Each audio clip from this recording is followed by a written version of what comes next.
Voici le Dieu qui réside en toi par Prentice Mulford. En tant qu'entité spirituelle, tu incarnes une parcelle divine au sein de l'immensité de Dieu, une force éternelle ou un esprit bienveillant. En conséquence, tu représentes une puissance en constante évolution, incapable de décliner et destinée à s'épanouir sans cesse. À travers les éons, ton essence a progressé inlassablement, nourrie par mon amour, alimentant ainsi ton intelligence jusqu'à l'altitude mentale actuelle. Le pouvoir de ton esprit a accru sa qualité et sa clarté au fil de nombreuses vies physiques, bien au-delà de celle que tu vis actuellement. À chaque existence passée, tu as inconsciemment consolidé ton pouvoir. Chaque bataille mentale a un dessein, surmonter la douleur, maîtriser les appétits, perfectionner des compétences, progresser dans les arts ou les vocations, ainsi que faire face à des erreurs et des défauts insatisfaisants. Ces conflits sont des impulsions spirituelles qui te conduisent vers une puissance supérieure et une réalisation plus profonde de ton être.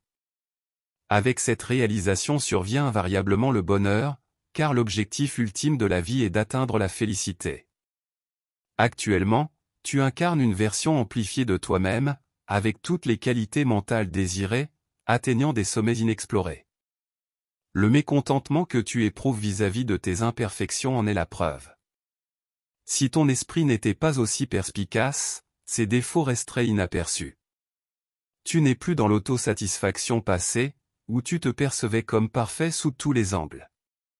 En t'examinant aujourd'hui, tu reconnais avoir oscillé trop loin dans la direction opposée.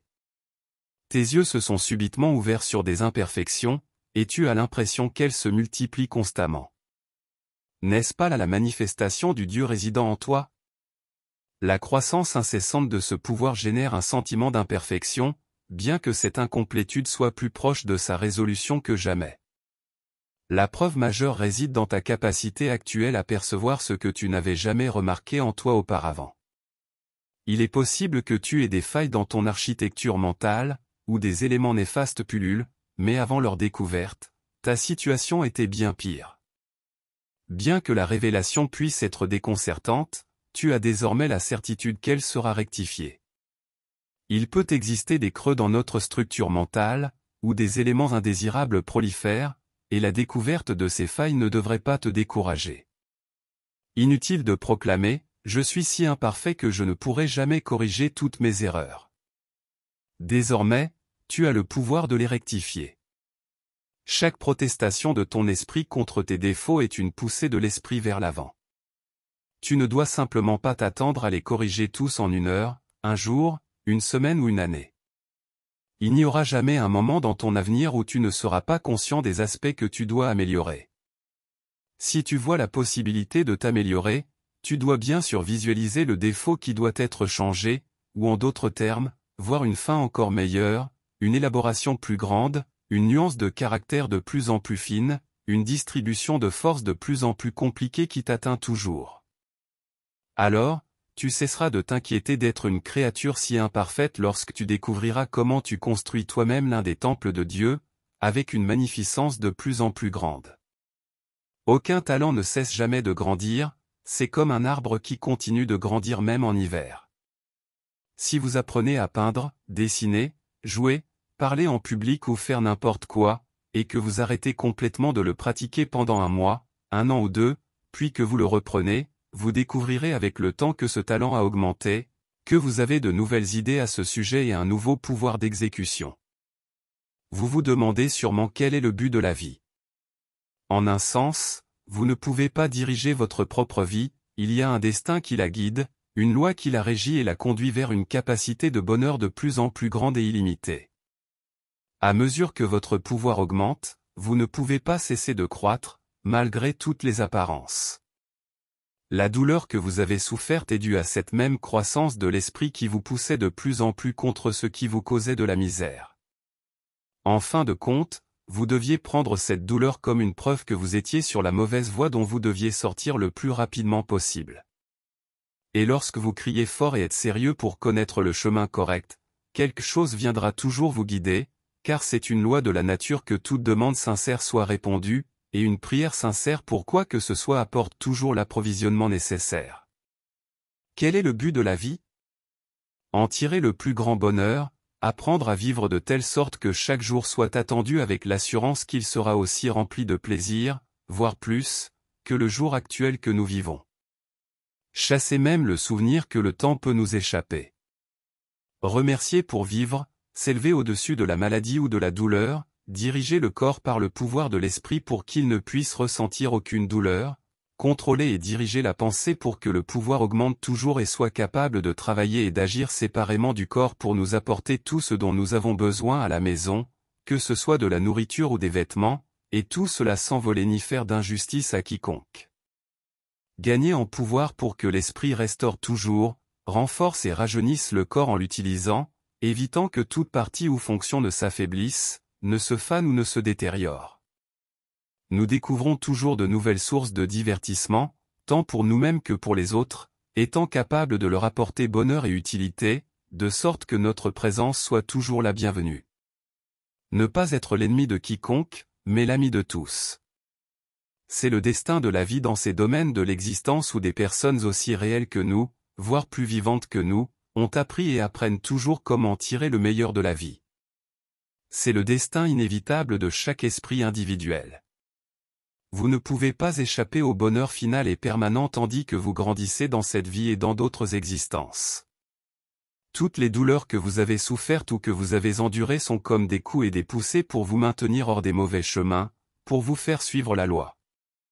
À mesure que vous développerez une plus grande sensibilité, vous comprendrez plus clairement la loi qui vous éloigne de la douleur et vous conduit vers un bonheur croissant. Vous atteindrez un état mental où vivre deviendra une extase. Dans cet état, toute notion du temps disparaît, tout comme elle s'évanouit lorsque nous sommes immergés dans quelque chose qui nous passionne ou nous amuse, comme lorsque nous regardons une pièce de théâtre ou un spectacle passionnant. Ainsi, selon les mots des Écritures bibliques, un jour est comme 1000 ans et 1000 ans comme un jour.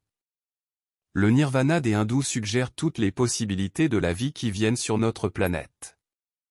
Ma sœur implique ce calme, cette sérénité et cette confiance de l'esprit qui découle de la certitude absolue que chaque effort que nous faisons, chaque entreprise que nous entreprenons doit réussir, et que le bonheur que nous réalisons en ce moment n'est qu'un tremplin vers un bonheur plus grand à venir. Si vous aviez le sentiment que le voyage à l'étranger que vous désirez ardemment est sur le point de se réaliser, tout comme vous êtes sûr que le soleil s'est levé ce matin, alors vous ne ressentiriez bien sûr aucune inquiétude. Dans nos vies perfectionnées, nous comprendrons cela pleinement, car nous aurons une certitude absolue que lorsque nous dirigeons notre force mentale et notre pensée vers un objectif, une recherche ou un projet donné, nous activons la puissante force d'attraction de la substance de la pensée. Ainsi, nous attirons à nous les ressources, les opportunités, les forces ou les personnes nécessaires pour mener à bien ce plan. Vous ne vous inquiétez guère que votre télégramme parvienne à destination, car même si vous ne savez presque rien de l'électricité, vous savez que lorsqu'elle est appliquée d'une certaine manière, elle transmettra votre message. Vous aurez la même confiance en sachant que lorsque votre pensée est réglée et dirigée d'une manière spécifique, elle accomplira ce que vous désirez. Avant que les hommes ne sachent comment utiliser l'électricité, elle existait dans la même mesure et avec la même puissance qu'aujourd'hui, mais en ce qui concerne notre interaction, elle était plutôt inutile comme moyen de communication, car nous manquions de connaissances pour la diriger. De la même manière, le pouvoir énorme de la pensée humaine est actuellement parmi nous dans une situation similaire. Il est gaspillé parce que nous ne savons pas comment le concentrer et le diriger.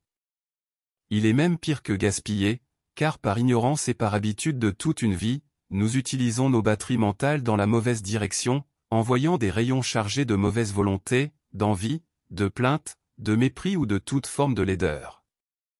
Tout ceci est une réalité, appliquée de manière erronée et ignorante, qui peut frapper et blesser les autres et qui finira sûrement par nous blesser.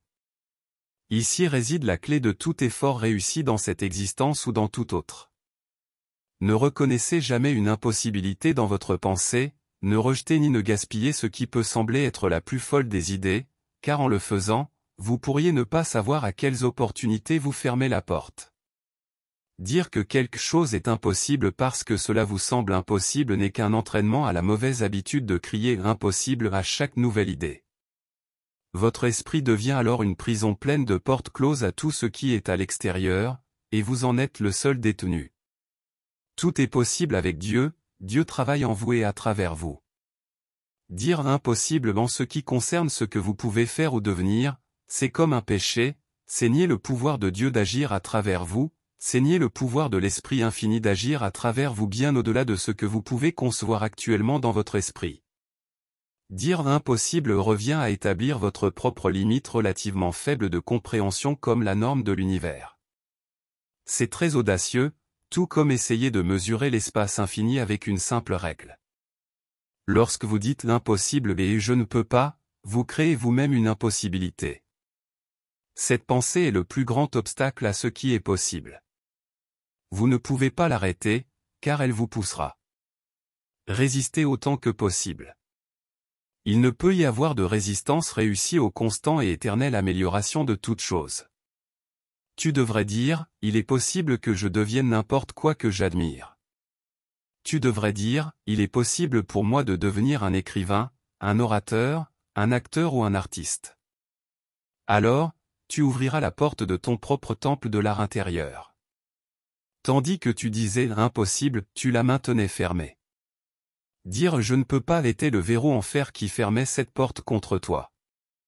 Mais dire la phrase je peux est le pouvoir qui fait reculer ce verrou. L'esprit ou la pensée de Christ avait le pouvoir de dominer les éléments et d'apaiser la tempête. Ton esprit, en tant que partie du grand tout, a le germe et attend de fructifier. Le même pouvoir, en concentrant la substance invisible de sa pensée, a pu transformer cet élément invisible et matérialiser de la nourriture, des pains et des poissons. C'est un pouvoir inhérent à tout esprit, et tout esprit est en train de croître vers ce pouvoir. Aujourd'hui, tu vois un enfant en bonne santé qui ne peut pas soulever un petit poids, mais tu sais que dans cet enfant faible se trouvent les pouvoirs et les possibilités qui, dans 20 ans, lui permettront de soulever n'importe quelle charge facilement. De cette manière, le pouvoir supérieur, le pouvoir spirituel à venir, peut être prédit pour nous qui sommes actuellement des bébés spirituels relatifs. La raison pour laquelle la vie est si malheureuse ici, dans cette région de l'être, est que, comme nous ne connaissons pas la loi, nous allons à l'encontre d'elle et nous en obtenons les douleurs au lieu de ses plaisirs. La loi ne peut pas être entièrement apprise à partir des antécédents ou des expériences passées de quiconque, peu importe le pouvoir qu'il a atteint. Ces enregistrements ou vies peuvent nous être très utiles, ainsi que suggestifs. Mais bien qu'il y ait des principes généraux qui s'appliquent à tous, il y a aussi des lois individuelles qui s'appliquent à chaque personne séparée et individualisée. Tu ne peux pas suivre directement mon chemin pour devenir plus heureux, et moi non plus, car chacun de nous est formé par une combinaison différente d'éléments.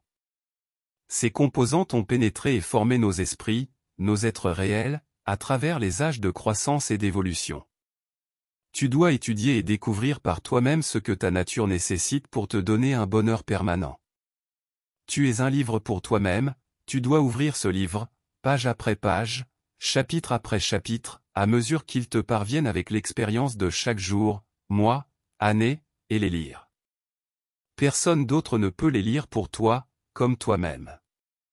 Personne d'autre ne peut penser exactement comme toi, ne peut ressentir exactement comme toi, ou être affecté exactement comme toi par les forces ou les personnes qui t'entourent.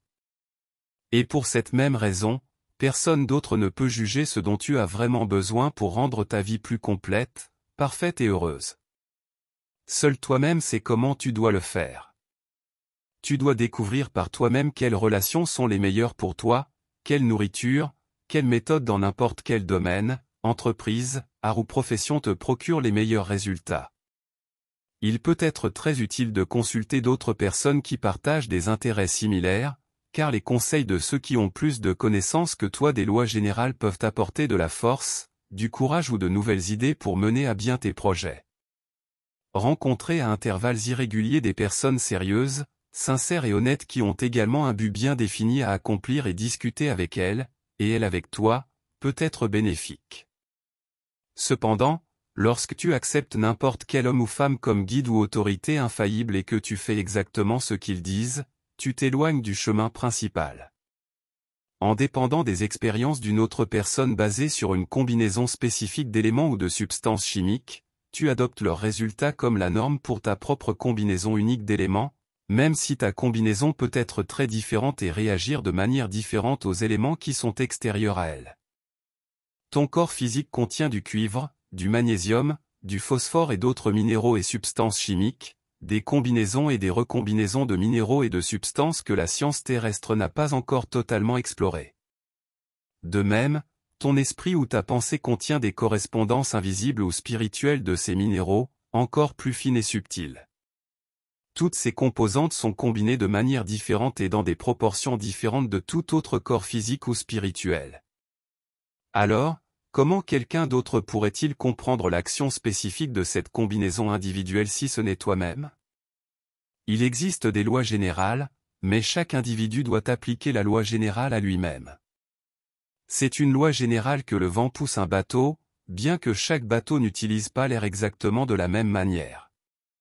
C'est une loi générale que la pensée est une force et peut produire des résultats, affectant constamment d'autres personnes à distance de nos corps. La qualité de notre pensée et son pouvoir d'influence sur les résultats dépendent largement de nos relations. Pour cette raison, si ta pensée est supérieure ou représente un pouvoir supérieur et que tu vois que, grâce à son utilisation, tu progresses dans le monde, tu ne devrais pas choisir ton caractère ou ta façon de vivre. Les autres peuvent tester tes méthodes comme des expériences, mais tu dois te souvenir que ce ne sont que des expériences. Tu dois éviter cette erreur commune, celle de la copie servile et de l'idolâtrie d'une autre personne. Le Christ de Nazareth a demandé une fois à certains de ses disciples de ne pas l'adorer. « Ne m'appelez pas bon, a-t-il dit, il n'y a personne de bon, sauf Dieu. » Le Christ a dit, « Je suis le chemin et la vie », signifiant, selon ma compréhension du texte, qu'en ce qui concerne certaines lois générales dont il avait connaissance et par lesquelles il se gouvernait en tant qu'esprit, il était conscient qu'il pouvait fournir certaines informations. Cependant, il n'a jamais prétendu que sa vie individuelle, avec toutes les maladies et expériences humaines qu'il avait connues, devait être reproduite de manière stricte. Si je m'adresse en prière à l'Esprit infini du bien en demandant plus de force et la libération de la peur et du péché, lorsque mon esprit tremble face à la perspective de la crucifixion, je reconnais humblement que, en tant qu'esprit puissant que je suis, j'ai besoin de l'aide d'autres esprits pleinement conscients de cela. Je refuse de me présenter devant mes disciples comme Dieu ou l'infini, à la place, je les encourage à diriger leur dévotion vers ce pouvoir omnipotent, éternel et incompréhensible, dont tout le bien émane, et auquel on accède par la prière et les désirs de l'esprit humain. Et à adorer uniquement Dieu, le pouvoir éternel et insondable, en perpétuel mouvement dans l'univers illimité. Le pouvoir que nul homme n'a jamais vu ni ne verra, sauf lorsqu'il observe ces diverses expressions dans le soleil, les étoiles, les nuages, le vent, les oiseaux, les bêtes, les fleurs, les animaux ou dans l'homme, en tant qu'ange ou archange futur, et qui monte à des niveaux de conscience et de pouvoir de plus en plus élevés, tout en restant orienté vers la source dont il tire son pouvoir, sans jamais adorer une forme de telle expression, faisant ainsi de la créature un être plus grand que le Créateur. Ce pouvoir est actuellement actif et se manifeste à travers chaque homme, femme et enfant de cette planète, ou pour utiliser l'expression biblique, c'est Dieu qui travaille en nous et à travers nous. Nous sommes tous des parties du pouvoir infini, un pouvoir qui nous élève toujours à des niveaux plus élevés, plus subtils et plus heureux de l'être. Tout homme ou femme, quelle que soit sa condition ou son niveau d'intellect, est un être plus fort et meilleur qu'auparavant, malgré toutes les apparentes contradictions qui peuvent surgir. Le désir dans la nature humaine et dans toutes les formes de la nature ou de l'esprit exprimé à travers la matière est d'être de plus en plus raffiné jusqu'à un certain point de croissance de l'esprit, c'est un désir inconscient. Le désir de Dieu agit même dans l'ivrogne le plus dégradé qui se vautre dans l'excès. L'esprit de cet homme souhaite s'échapper de là et travaille, même faiblement, pour lui faire comprendre que la vérité est préférable. Il travaille également dans des personnes que vous pourriez considérer comme méprisables, car lorsque l'on demanda à Jésus combien de fois il fallait pardonner à quelqu'un pour ses offenses, sa réponse indiqua qu'il ne devrait y avoir aucune limite au nombre de fois qu'un homme ou une femme devrait pardonner les erreurs ou les faiblesses d'un autre. Il ne devrait y avoir aucune limite à la bienveillance et à la compréhension que nous pensons ou dirigeons vers une personne qui tombe fréquemment ou lutte avec un appétit malsain. C'est un grand mal que nous faisons souvent inconsciemment en disant ou en pensant de quelqu'un de colérique que c'est inutile de faire quoi que ce soit pour lui, car lorsque nous disons cela, nous projetons dans l'atmosphère une pensée désespérante et décourageante. Cette personne ressentira cette pensée comme un obstacle qui ralentit son progrès pour sortir de la situation difficile dans laquelle elle est plongée. De la même manière que la pensée similaire d'une autre personne nous a affectés dans notre propre effort pour sortir de la situation difficile dans laquelle nous étions ou sommes actuellement plongés, que ce soit le marais de l'indécision, le marais du découragement, le marais de la mauvaise humeur, le marais de la pensée envieuse et haineuse. Cependant, l'esprit de l'homme devient plus fort en combattant tout ce contre quoi il lutte. Il se renforce en faisant face à ses propres pensées critiques et peu compatissantes. Finalement, il conduit l'homme ou la femme à un point où il peut dire avec sa pensée aux autres, « Je préférerais avoir votre approbation que votre censure, mais je ne dépends pas de vos approbations ou censures, car mon juge le plus sévère, mon châtiment le plus sûr pour tout mal que je fais, provient de ma propre pensée. » Le Dieu ou la déesse qui réside en nous, dont le jugement, le mécontentement n'admettent aucune échappatoire, devient néanmoins de plus en plus miséricordieux envers ses propres erreurs à mesure que l'esprit acquiert une vision plus claire. Il sait que d'une certaine manière, à mesure que nous évoluons d'une expression plus brute à une expression plus fine, il doit y avoir des erreurs contre lesquelles nous devons lutter et finalement triompher. Tout homme ou femme est prédestiné à une certaine quantité de défauts, jusqu'à ce que l'esprit les surmonte. Et il doit le faire, car la nature de l'esprit est de lutter contre les défauts. La seule chose impossible pour l'homme est d'ôter cette qualité de son propre esprit, la qualité de s'élever toujours vers plus de pouvoir et de bonheur. Si vous en faites une excuse pour pécher, commettre des excès, mentir, voler ou assassiner, en disant que vous ne pouvez pas l'éviter, que vous êtes prédestiné à cela, alors vous serez puni de la même manière. Peut-être pas par la loi des hommes, mais par la loi naturelle ou divine qui a ses propres châtiments pour chaque péché possible, que ce soit le meurtre, la luxure, le mensonge, le vol, la mauvaise pensée ou la gourmandise. Et ces châtiments sont constamment infligés, et aujourd'hui des milliers et des milliers souffrent des péchés qu'ils commettent dans l'ignorance de la loi de la vie. Le fardeau de la chanson du prédicateur a été punition, punition, punition. L'humanité doit oublier la punition car elle doit être guidée et attirée vers une plus grande bonté, pureté et raffinement par les plaisirs de plus en plus grands que nous éprouvons à mesure que nous nous raffinons.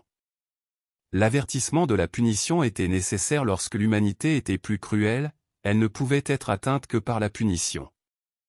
La race était aveuglée, en raison de sa condition, elle devait être maintenue sur la voie correcte par une série de douloureux coups de fouet. Mais maintenant que nous commençons à voir plus clairement, tout comme les plus éveillés et sensibles de notre race, nous n'avons plus besoin de la punition, tout comme vous n'avez pas besoin d'un homme avec une massue pour vous convaincre d'aller quelque part. La force curative et renouvelante du printemps affecte votre corps dans sa croissance et ses changements, sous les mêmes lois et éléments qui régissent la croissance présents dans tous les autres organismes organisés tels que les arbres, les plantes, les oiseaux et les animaux. Au début du printemps chaque année, une force provenant du Soleil arrive sur cette planète et affecte toutes les formes de vie organisées, en particulier l'homme, étant l'organisme mental le plus élevé, complexe et puissant de la planète. L'homme absorbe la plus grande partie de cette force et en absorbera encore plus à l'avenir, obtenant un avantage encore plus grand à mesure qu'il apprend à se placer dans les états optimaux pour la recevoir. La science matérielle l'appelle chaleur, mais la qualité connue sous le nom de chaleur est seulement sa manifestation extérieure ou physique. La chaleur du Soleil ne devient chaleur qu'une fois qu'elle atteint notre planète et agit sur les éléments terrestres. À quelques kilomètres de la surface de la Terre, la chaleur est rare, voire nulle. Si cette force devait se manifester sous forme de chaleur lorsque le Soleil se lève ou pendant son passage, l'air sur les sommets des montagnes serait aussi chaud que dans les vallées. Comme nous le savons, sur les plus hauts sommets, la neige et la glace sont perpétuelles car à une telle hauteur, la force du Soleil n'est pas suffisamment mélangée avec les éléments de la Terre pour la convertir en chaleur comme on le ressent dans les vallées et les plaines. Cette force provoque l'augmentation du mouvement et de la circulation de la sève dans les arbres qui commencent leur cycle de vie lorsque le Soleil de la nouvelle année agit sur eux. La sève est une nouvelle vie pour l'arbre, à partir de laquelle naissent ensuite ses bourgeons, ses fleurs et ses fruits. Cette force invisible provenant du soleil donne également à l'arbre le pouvoir d'extraire de nouveaux nutriments du sol par ses racines. Elle l'aide à se débarrasser des feuilles mortes restées de la récolte de l'année précédente, qui ont persisté tout l'hiver, comme on peut le voir dans les forêts de chênes ou de noyers. Cette force agit également au cours des derniers mois de l'hiver et des premiers de la printemps sur les animaux et les oiseaux, en particulier s'ils se trouvent dans leur état sauvage ou naturel, les incitant à se débarrasser de leur manteau de fourrure ou de leurs plumes. Cependant, cette libération de l'ancienne matière visible n'est qu'une partie relativement petite du changement qui se produit en leur sein.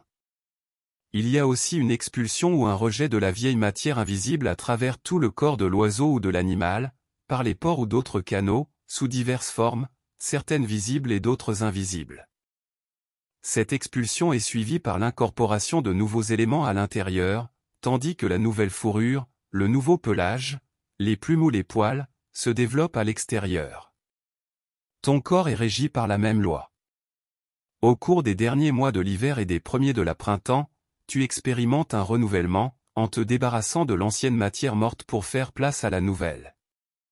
Si tu permets à cette force d'agir en toi de la meilleure manière possible, tu apprendras à te reposer et à te détendre mentalement ou physiquement quand tu en auras besoin, tout comme les oiseaux et d'autres animaux le font pendant leur période de renouvellement, en se débarrassant de l'ancienne matière et en recevant la nouvelle.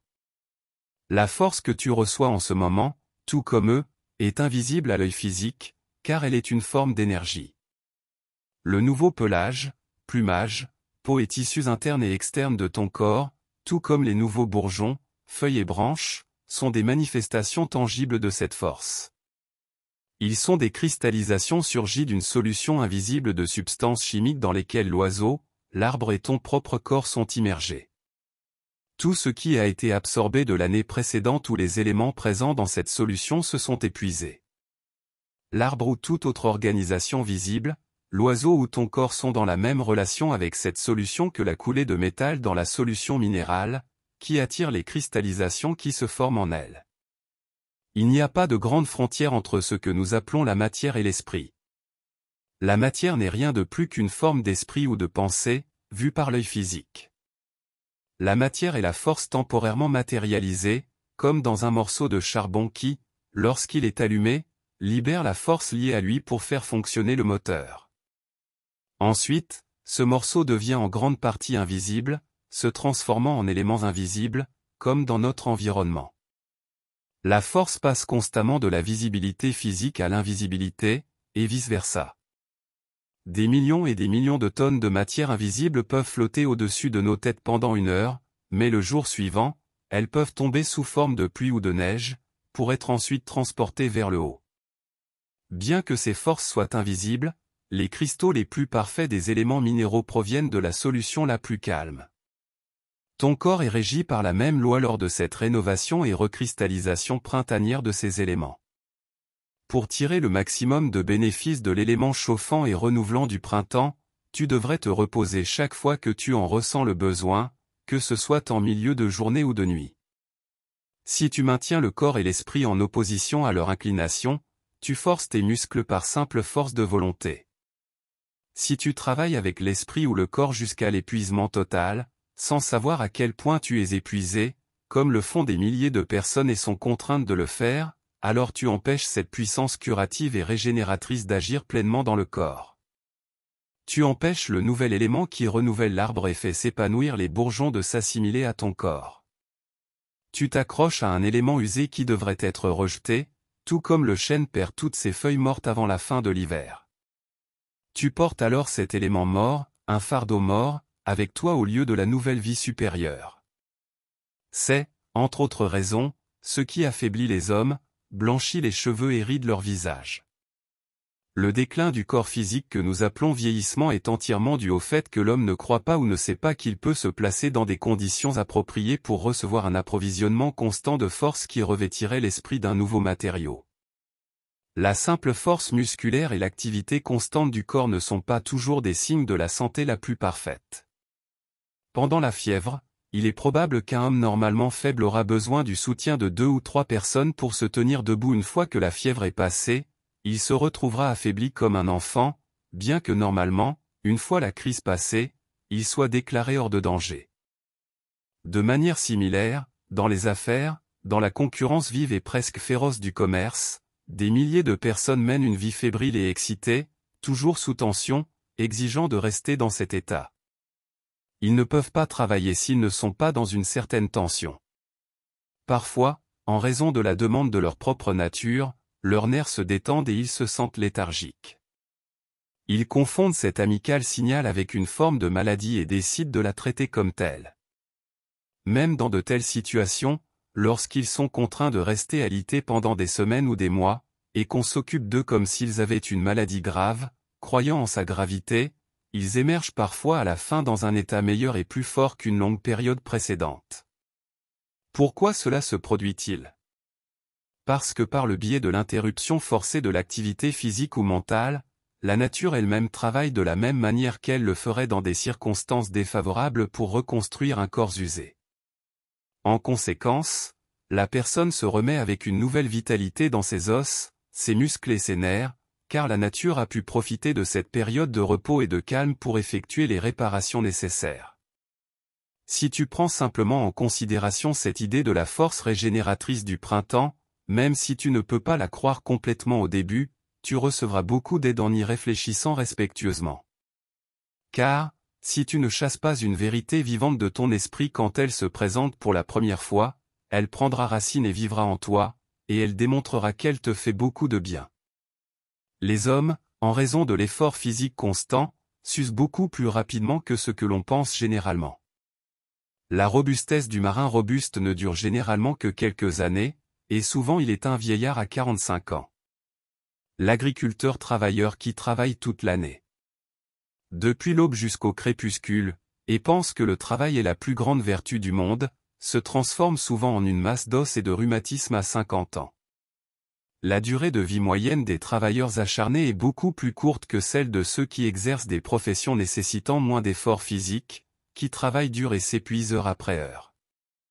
Lorsque le corps est véritablement épuisé, comme j'ai pu le constater dans les mines de Californie où j'ai passé des années à travailler avec une pioche et aux côtés d'équipes d'hommes soulevant, déplaçant et luttant, j'ai remarqué que les 3 dernières heures d'une journée de travail de 10 ou même 12 heures étaient accomplies par les hommes, peu importe leur force, avec beaucoup moins d'enthousiasme que la veille, et en fait, c'était souvent une simple apparence de travail.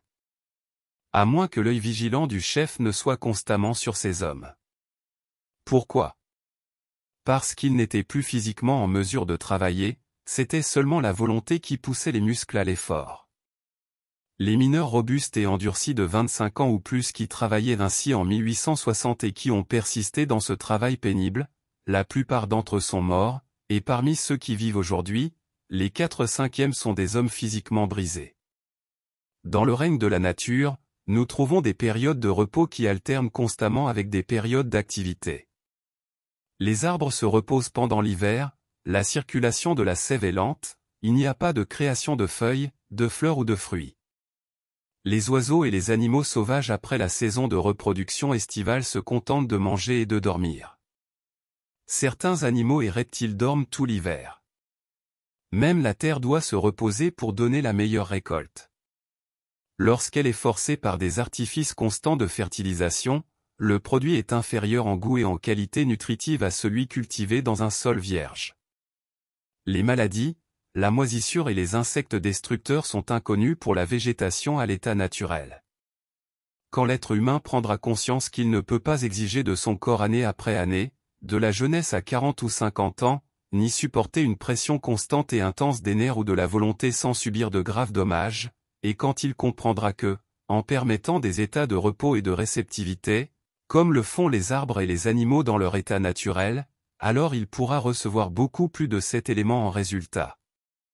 Il profitera d'une bien meilleure santé corporelle, d'une plus grande élasticité musculaire, de vitalité et de clarté mentale. De plus, il éveillera des sens et des facultés qui échappent au reste des gens. Certaines races orientales et indiennes ont, dans une certaine mesure, l'utilisation de ces sens et facultés grâce à une vie plus calme, et au fait qu'elles vivent comme les arbres et les animaux en harmonie avec les saisons. Ils n'ont pas notre force dominante et agressive qui envahit et conquiert pour un temps, comme l'Angleterre a conquis l'Inde, et notre propre peuple a soumis et presque exterminé les Indiens. Mais notez que cette force ne conquiert finalement pas. Le pouvoir de la pensée qui travaille davantage lorsque le corps est relativement inactif est en réalité le plus fort qui finit par prévaloir. Il est subtil, silencieux et invisible, travaillant avec la plus haute intention. Il affine et polit les races rugueuses, guerrières et conquérantes, en y greffant la civilisation des vaincus. Ainsi, l'art et la civilisation de l'Égypte conquise se sont transmis à la Syrie des siècles plus tard. Les Assyriens, après avoir été conquis, ont transmis ce pouvoir à la conquête de la Grèce. La Grèce est tombée avant Rome, mais la civilisation grecque a prévalu dans la Rome conquérante. Rome est tombée physiquement devant les Goths et les Vandales, ainsi que les races sauvages du nord de l'Europe de l'époque. Mais dans le royaume de l'esprit, c'est l'influence de l'ancienne Italie qui a été le principal facteur pour régner sur les Goths et les Vandales d'il y a des siècles. Dans l'allemand, le français, l'espagnol et l'italien moderne, chaque convulsion, agitation et conquête ont permis à ce pouvoir de s'ancrer sur un territoire plus vaste. Aujourd'hui, l'esprit anglais le plus brillant étudie très sérieusement les lois qu'il a finalement reconnues en Inde, et cette force soumettra en quelque sorte l'Angleterre, car elle est déjà assise au pied de l'Inde, recevant ses premières leçons dans l'alphabet des lois et de la force jusqu'à présent méconnues par ses érudits. Vous vous demandez peut-être quelle est cette puissance. Comment a-t-elle été acquise et développée? Il s'agit du pouvoir issu de l'union des esprits dans un but commun, en parfaite harmonie, et qui n'utilise pas toute son énergie dans l'activité physique. Car si vous investissez tout votre esprit et toute votre force dans le travail de votre corps, à travailler avec vos mains jour après jour, année après année, sans tenir compte des impulsions et des instincts des saisons, alors vous gardez toute cette énergie à travailler uniquement dans l'instrument qu'est le corps, et vous finissez par l'épuiser. Vous empêchez qu'il fonctionne à distance du corps, vous entravez également l'afflux et l'assimilation de cette force de renouveau printanier. Vous créez l'habitude de maintenir le corps en mouvement constant, vous vous empêchez de bénéficier du sommeil réparateur qui donnerait à votre corps la plus grande force pour les heures d'éveil. Car si le corps et l'esprit se fatiguent jour après jour avec le même mode de pensée, ce dernier finit par fatiguer le corps. La nuit, la croyance et l'erreur se forment selon laquelle on n'a rien accompli si on n'a pas travaillé le corps. Le cerveau ne peut pas faire partie de cet état de repos. Quand votre pouvoir de pensée pourrait travailler à distance et séparément de votre corps, ce qui pourrait vous apporter, avec le temps, un résultat 100 fois plus bénéfique que l'effort physique simple.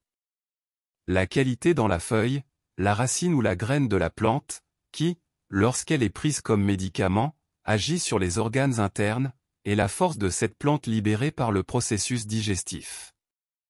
La force obtenue à partir du pain ou de la viande est la force libérée par la digestion.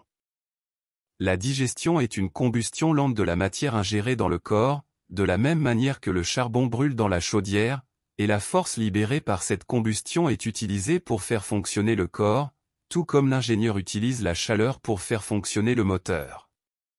Plus la pousse est jeune, plus sa formation matérielle extérieure est tendre, mais cette pousse, lorsqu'elle est utilisée à des fins médicinales, contient la force, le principe et la qualité les plus actives de la plante. Le thé est fabriqué avec les pousses les plus tendres de la plante. En Californie, la pousse du chêne empoisonné affecte certaines personnes, même si elles sont à proximité.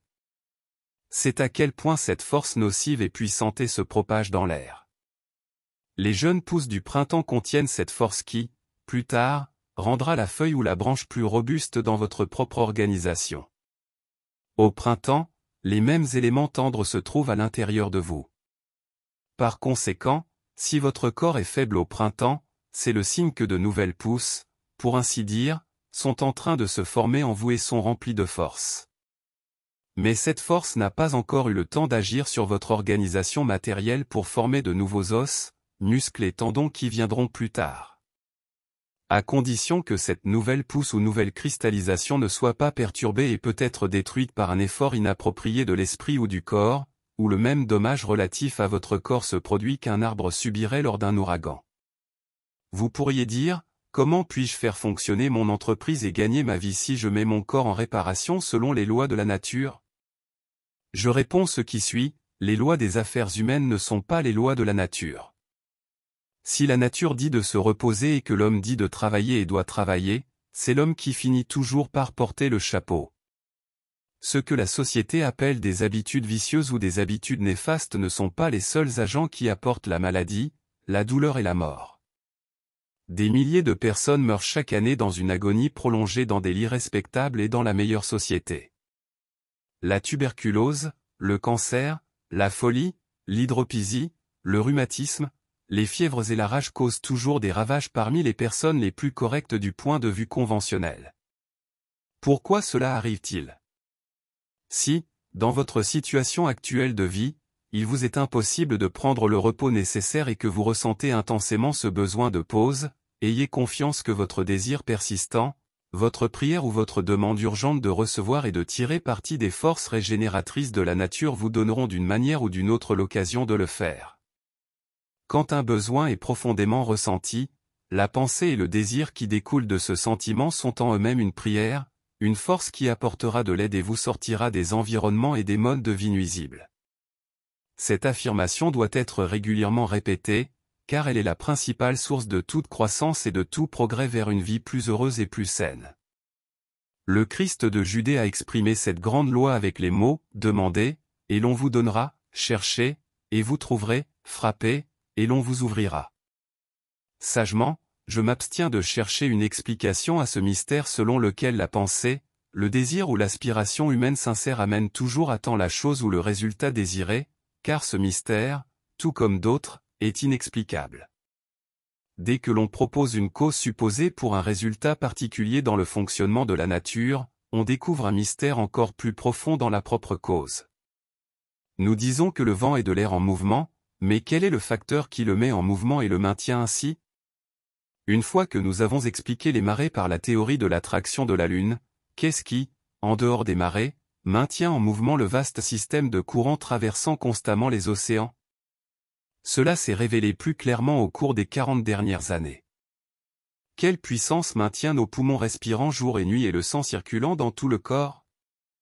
Ne sont-ils pas tous le pouvoir de Dieu, de l'Esprit ou de la force infinie du bien qui agit en nous, tout comme tout ce qui vit et grandit?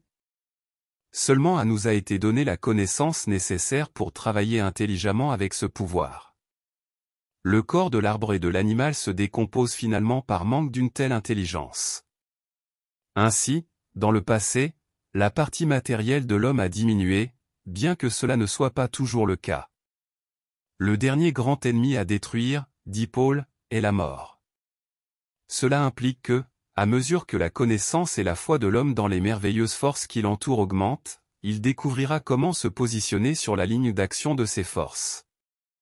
En le faisant, il fera de la partie mortelle une partie immortelle. Nous croyons que l'immortalité dans la chair est une possibilité, c'est-à-dire qu'un corps physique peut être conservé aussi longtemps que l'esprit souhaite l'utiliser, et que ce corps, au lieu de diminuer en force et en vigueur avec les années, peut augmenter, sa jeunesse étant perpétuelle. Nous croyons que les fables des anciennes mythologies se référant aux immortels ou aux êtres possédant des pouvoirs différents et supérieurs aux mortels ont une base dans la réalité. Cette possibilité doit se réaliser conformément à la loi selon laquelle toute demande ou prière de l'humanité doit être accompagnée d'une offre. Il existe maintenant une demande plus ardente que jamais d'une vie physique plus longue et plus parfaite, car plus que jamais, les esprits voient les possibilités les plus élevées de la vie et apprécient la valeur de vivre dans la chair. Cette demande se manifeste souvent sous cette forme, « J'ai appris à vivre, et il est déjà presque temps de mourir ». Le corps grandira pour atteindre ces résultats à travers une série graduelle de processus spirituels qui opèrent et changent constamment, spiritualisant et raffinant toujours la matière. Ces processus ne conservent pas le corps que quelqu'un pourrait avoir maintenant, mais ils conservent un corps en constante évolution et en constante amélioration. Toute maladie, manque de facilité physique ou affliction résulte d'un processus spirituel visant à reconstruire le corps physique, d'abord en recevant de nouveaux éléments, puis en expulsant les anciens. Cependant, derrière cette reconstruction physique se déroule une reconstruction beaucoup plus importante de l'esprit à partir duquel le corps est construit. Ces processus sont en cours en permanence avec le corps, agissant à travers la peau, l'estomac et d'autres organes, ainsi que lors des périodes de repos physique ou de malaise précédemment mentionnées. Chaque maladie représente l'effort de l'esprit renouvelé pour attirer un nouvel afflux de force fraîche pour se débarrasser de la matière ancienne et relativement morte. Mais comme cette intention n'a pas été reconnue par la race, le processus ou l'effort spirituel avec la douleur et l'inconfort qui l'accompagnent ont été considérés et craints comme un signe ou une approche de la mort. De cette manière, sans connaissance de la loi spirituelle et en jugeant tout par le matériel, la faiblesse temporaire et nécessaire du corps qui accompagne le processus a été considérée comme un mal sans remède. La croyance passée renforce la fausse idée que, avec le temps, le corps physique vieillit inévitablement, se flétrit, s'affaiblit et finit par périr, sans qu'aucun pouvoir dans l'univers puisse l'empêcher. Le corps change continuellement ses éléments en fonction de l'état d'esprit. Dans certaines conditions mentales, il ajoute des éléments de décadence, de faiblesse et de mort physique. Dans d'autres conditions mentales, il ajoute des éléments de force et de vie perpétuelle. Ce que l'esprit suppose dans les deux cas, ce sont des pensées ou des croyances. Les pensées et les croyances se matérialisent dans la chair et les os. La croyance en la décadence et la mort inévitable apporte de l'esprit au corps les éléments de décadence et de mort. La croyance en la possibilité d'un afflux constant de l'esprit de la vie apporte la vie. Si une nouvelle vie est ajoutée à vous, il doit également y avoir un détachement de la vieille matière ou relativement morte du corps, tout comme lorsqu'un nouvel afflux arrive à l'arbre au printemps, il se débarrasse des feuilles mortes qui auraient pu s'accrocher tout l'hiver. Par l'intermédiaire d'un afflux similaire de notre vie ou de notre force, l'animal ou l'oiseau se débarrasse annuellement de sa vieille fourrure ou de ses plumes et adopte un nouvel habit. C'est ainsi que des changements correspondants se produisent dans toute l'organisation de l'oiseau et de l'homme. Cette loi spirituelle agit dans toutes les formes et organisations de la manière la plus brute de l'esprit que nous appelons la matière. Chez l'être humain, cet afflux de force est plus grand que dans les formes de vie inférieures. Il ne coule pas également vers tous les êtres humains. Certains reçoivent plus que d'autres. Mais au fur et à mesure de l'avancement, des hommes et des femmes viendront qui recevront autant de cet afflux qu'ils seront contraints de voir ces possibilités supplémentaires d'existence et aussi de les réaliser. Lorsque notre esprit supérieur entend et reçoit de nouvelles idées ou pensées, notre esprit inférieur ou matériel les combat.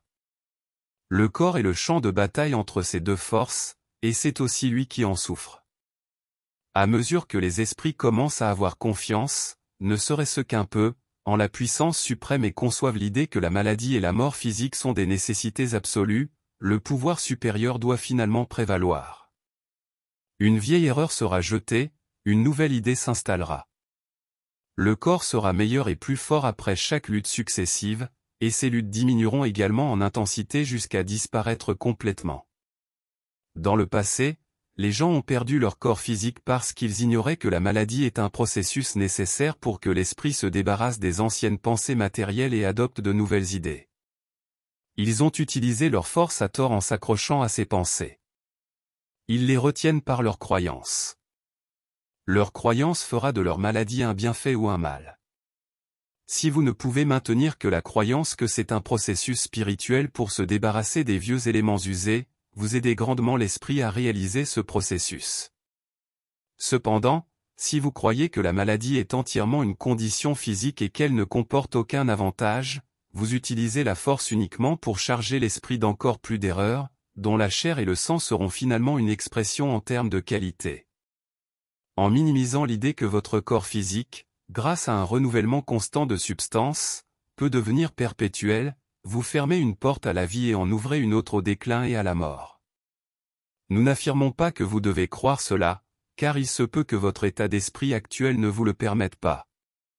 Il y a beaucoup de choses qui se produiront à l'avenir auxquelles aucun d'entre nous ne pourra croire pour l'instant. Bien que nous puissions, si la chose considérée comme impossible est souhaitable, prier ou exiger une foi qui nous donne une raison de croire, et une telle foi viendra en réponse à la demande. La foi signifie le pouvoir de croire en la vérité ou la capacité de l'esprit à recevoir des pensées vraies. La foi de Christophe Colomb en l'existence d'un nouveau continent était un pouvoir qui l'a aidé à conserver une idée qui était plus grande que celle des autres de son époque. Ceux qui, en termes simples, ont confiance en eux-mêmes, ont un véritable pouvoir pour réaliser leurs projets, un pouvoir plus grand que ceux qui n'ont pas confiance en eux-mêmes. Lorsque vous exigez de la foi en des possibilités pour vous qui semblent nouvelles et étranges, vous exigez également le pouvoir et la capacité d'attirer vers vous la capacité de voir ou de ressentir les raisons de nouvelles vérités pour vous. Si vous exigez constamment la vérité, et rien que la vérité, vous l'obtiendrez, et toute la vérité signifie le pouvoir d'accomplir des impossibilités apparentes. Ta foi t'a guéri, dit Jésus de Judée à un homme qui a été guéri de ces maux. Pour nous, ce passage est interprété comme signifiant que la personne guérie avait un pouvoir inné de croire qu'elle pouvait être guérie. Ce pouvoir venait de son propre esprit, et non de Jésus, et agissait dans son corps, le guérissant instantanément de ses maux. Jésus était un moyen de réveiller ce pouvoir dans l'esprit de cet homme, mais Jésus lui-même ne lui a pas donné ce pouvoir, car il était latent en la personne guérie. Jésus l'a réveillé pour un temps, probablement seulement pour une vie et une activité temporaire, car nous ne l'entendons pas parler de cas enregistrés de guérison soudaine à l'époque qui soient permanents. Ils sont ensuite retombés malades et ont finalement perdu leur corps. Pourquoi ? Parce que la foi ou le pouvoir qu'ils ont attiré pour un bref instant n'a pas réussi à rester. Ils n'avaient pas appris à l'augmenter continuellement par une demande silencieuse du pouvoir suprême. Leurs esprits sont retombés sous l'influence de la croyance matérielle lorsque cette croyance a généré une charge difficile à supporter dans leur esprit, les laissant malades. Il n'y avait personne de la trempe de Christophe Colomb pour éveiller un tel pouvoir, ou un quelconque pouvoir, et ces personnes n'avaient pas la connaissance pour le faire elles-mêmes. Aucune personne ne peut devenir intégralement permanente. Cela implique, entre autres facultés, l'immortalité en chair et d'avoir une liberté totale et permanente de la maladie. Pour y parvenir, vous devez avoir confiance en vous et compter en permanence sur le suprême pour obtenir le pouvoir de la foi sans dépendre d'aucun autre. Dans ce sens, tout esprit doit être complètement seul. Vous ne pouvez pas obtenir le pouvoir supérieur si vous dépendez constamment de l'aide d'autres personnes. Si vous le faites, vous ne faites que emprunter ou absorber leur foi. Cette foi empruntée peut faire des merveilles pendant un certain temps, mais elle ne sera pas permanente. Quand cette source d'emprunt est coupée, vous retomberez dans la boue du découragement et de la maladie. En réalité, vous n'avez jamais puisé de la source appropriée, le suprême. La demande ou la prière la plus bénéfique pour nous, qu'elle soit exprimée consciemment ou inconsciemment, est que notre foi soit toujours plus forte. Lorsque vous changez votre attitude mentale envers la maladie et croyez fermement qu'il s'agit d'un effort de l'esprit pour se débarrasser des erreurs de pensée que vous avez absorbées depuis la plus tendre enfance, alors ces erreurs qui se matérialisent dans votre corps commencent à changer graduellement. Vous cessez de porter ces erreurs, et vous commencez également le processus de déchargement et d'élimination de toutes les anciennes erreurs de pensée. La maladie que vous avez eue il y a de nombreuses années, par exemple, en raison de la peur de la mort, a, d'une certaine manière, emballé ce souvenir particulier d'un état d'esprit de peur en vous, ainsi que la croyance qui l'accompagnait. Toutes ces années, cette croyance a travaillé contre vous, tout comme toute croyance erronée va à l'encontre de vous. Elle est littéralement une partie de votre être réel, tout comme tous les souvenirs et expériences individuelles passées sont une partie littérale de votre être actuel. Elle est conservée dans votre mémoire spirituelle, bien que son souvenir matériel puisse avoir disparu. Ce souvenir est une réalité dans la pensée, mais c'est le souvenir d'une fausse croyance qui enseigne que la mort et la décadence ne peuvent jamais être surmontées. L'inversion de votre mentalité concernant la maladie, le fait de croire fermement qu'il s'agit d'un effort de l'esprit pour se débarrasser des vieilles erreurs de pensée que vous avez absorbées depuis votre plus tendre enfance, vous permettra d'expulser cette croyance. Cependant, une telle expulsion doit avoir une expression correspondante dans la chair. Les manifestations physiques de toutes vos anciennes maladies, les rhumes, les fièvres et autres, doivent disparaître. Au début, elles peuvent être graves, mais progressivement, sous une forme modifiée, elles disparaîtront. En ce moment, vous êtes en train de vous décharger de vos anciennes croyances erronées. Mais si votre croyance n'est pas inversée et que vous continuez de considérer la décadence physique et la mort comme inéluctables, alors à chaque maladie dans cet état d'esprit, vous ajoutez une autre erreur, une autre fausse croyance, une autre charge à votre accumulation de tromperie. Cet effet, ajouté aux autres, affaiblit, écrase, et finalement cause la perte du corps. Dans la vie physique, il n'y a jamais un moment trop tard pour recevoir ou accepter la vérité. Il n'y a jamais une période trop avancée pour que cette vérité commence son processus de renouvellement physique. Et même si cette vie physique particulière ne persiste pas, l'esprit, en recevant cette vérité, reçoit une force qui lui sera d'une valeur inestimable de l'autre côté, dans l'invisible. Avec cette aide, il peut être capable de construire pour lui-même un corps spirituel plus parfait. Et le dernier du corps spirituel, relativement perfectionné, c'est le pouvoir de croître et de vivre dans les royaumes physiques et spirituels de l'existence. Si vous vous accrochez à l'idée que l'humanité continuera toujours comme par le passé, à perdre ses corps et à rester sans pouvoir pour maintenir ses corps en parfaite santé, vous limitez votre perspective. Il existe des possibilités plus élevées et des vérités plus profondes auxquelles vous pouvez vous ouvrir si vous êtes prêt à croire et à recevoir. Ensuite, vous mettez votre croyance en opposition au fait éternel que toutes les choses sur cette planète progressent toujours vers un plus grand raffinement, de plus grands pouvoirs et de plus grandes possibilités. La médecine et les remèdes matériels peuvent beaucoup aider dans le processus d'expulsion. Un médecin expert et compréhensif de n'importe quelle école peut être d'une grande aide.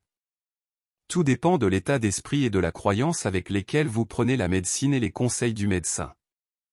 Si vous considérez les deux comme des aides pour que votre esprit se libère d'un fardeau et construise un nouveau corps pour vous, alors avec cette croyance, vous apportez une grande aide à l'esprit pour qu'il se libère et se construise.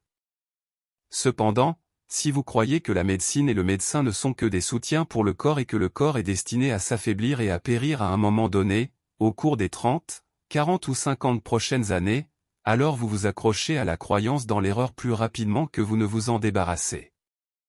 Et finalement, la charge deviendra trop lourde pour que l'esprit la porte.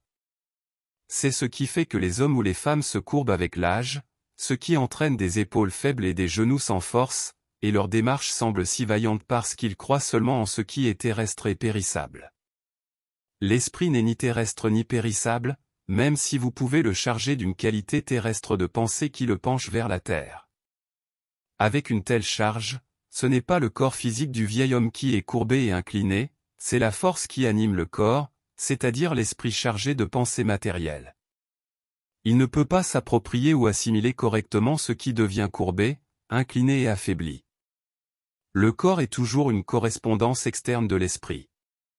Un corps qui se renouvelle, s'embellit, se rafraîchit et se renforce signifie un esprit qui se renouvelle avec de nouvelles idées, des plans, des espoirs, des objectifs et des aspirations. La vie éternelle n'est pas la vie à moitié morte de la vieillesse extrême. La personne qui ne voit que le côté physique et l'expression temporelle de la vie, qui mange et boit en croyant que seule la nourriture et la boisson affectent le corps, pense que le corps est soutenu uniquement par la force générée en lui-même, et qu'il n'est pas alimenté par un élément invisible provenant du royaume spirituel. Cette personne croit qu'il n'y a rien d'autre que ce qu'elle peut voir, entendre et sentir avec les sens physiques, c'est-à-dire la matière qui est toujours temporaire et périssable, attirant vers elle surtout les forces et les éléments qui engendrent la temporalité et la périssabilité. La mort du corps commence des milliers d'années avant d'être dans votre tombe avec un visage pâle et une peau parcheminée.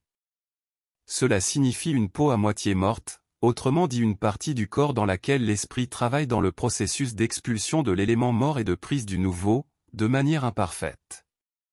Dans la fraîcheur de l'enfance et de la jeunesse, l'esprit expulsait et s'appropriait avec plus de force. Au fil des années, la fausseté était absorbée par cet esprit. Son croissance et sa connaissance sont devenus de plus en plus lents, et la réponse au changement physique s'est faite de plus en plus lentement. Le corps commence à montrer des signes de vieillissement, c'est-à-dire de mort, car cet esprit se nourrit de moins en moins de cet élément qui apporte constamment le renouveau de la nouvelle pensée, qui est la nouvelle vie. À un tel point, la croyance et la foi en la faiblesse et le déclin prévalent dans la race. La sagesse est souvent représentée allégoriquement comme un vieil homme chauve, incliné et s'appuyant sur un bâton. Cela signifie une sagesse qui ne peut pas empêcher son propre corps de se décomposer de cette manière, ce que nous appelons l'enfance. Un esprit ou un esprit qui est entré en possession d'un nouveau corps existe pendant un certain temps, une sagesse spirituelle plus grande que lorsque l'enfant est physiquement plus mature. Il s'agit de la sagesse inconsciente de l'intuition, qui est plus ouverte à la vérité. Jusqu'à 18 ou 20 ans, les processus de détachement et d'appropriation spirituelle avec le corps se produisent avec une perfection plus élevée. Ces changements relativement rapides dans l'apparence physique maintiennent la jeunesse et la fraîcheur. Cependant, tôt ou tard, le processus spirituel supérieur cesse progressivement de fonctionner. Les croyances en ce qui est faux, telles qu'enseignées, ne sont pas absorbées des autres, elles se matérialisent dans le corps malgré toute la résistance de l'esprit supérieur, exprimée dans la douleur et la maladie. Le fardeau de la croyance en ce qui est terrestre et éphémère s'accumule. Le corps prend une apparence correspondant à cette pensée. En fin de compte, l'esprit supérieur refuse de continuer à supporter une telle charge. Il s'en détache et laisse derrière un corps inanimé. La mort du corps est donc le processus final par lequel l'esprit se libère des éléments les plus superflus qui ne peuvent plus être utilisés ni appropriés. Cependant, il est souhaitable que l'esprit puisse conserver un corps physique capable de se raffiner, tout comme l'esprit se raffine. Parce que lorsque l'égalité de raffinement entre l'esprit et son instrument est atteinte, notre bonheur s'accroît considérablement, et l'arrondissement relativement perfectionné de nos facultés ne peut se réaliser que lorsque cette union entre l'esprit et le corps s'opère. Lorsque le Christ de Judée a dit aux anciens d'Israël à propos du petit enfant, « Si vous ne devenez pas comme ces enfants, vous n'entrerez pas dans le royaume des cieux », il a voulu dire, comme nous l'interprétons, qu'il devait être aussi ouvert à cette influence de force que l'était l'esprit de l'enfant à cette période de sa vie. Si cette influence était maintenue, la jeunesse du corps serait perpétuelle. L'enfant est plus guidé par l'esprit que l'adulte, il est plus naturel, il rejette la politique et montre ouvertement qui lui plaît et qui ne lui plaît pas. Il a souvent plus d'intuition. Il n'aime pas une personne mauvaise quand ses parents ne voient rien de mal en cette personne. Il sait, ou plutôt il ressent plus de choses sur la vie que ce que ses parents lui attribuent. Mais il ne peut pas exprimer ses pensées en mots. Cependant, les pensées sont toujours présentes. Il n'a pas appris à se conformer à l'habitude à deux visages du monde, celui qui sourit en face de vous et se moque derrière votre dos. Il est relativement naturel que son esprit s'exprime librement pendant un certain temps. Lorsque l'esprit perd sa liberté d'expression, lorsque nous faisons semblant d'être ce que nous ne sommes pas, lorsque nous disons une chose à l'extérieur et en pensons une autre à l'intérieur, lorsque nous courtisons uniquement pour gagner une faveur, lorsque nous ressentons de la colère, de la déception ou de l'irritation à l'intérieur et faisons semblant d'être satisfaits et heureux à l'extérieur, nous devenons de plus en plus antinaturels en tout. Nous nous endormons pour toutes les justes et les désirs. Pendant un certain temps, nous détruisons tous les sens et les pouvoirs spirituels supérieurs. Nous devenons incapables de distinguer la vérité du mensonge. Nous sommes incapables de ressentir spirituellement ce que signifie la foi, et encore moins d'attirer ce grand et indispensable pouvoir vers nous.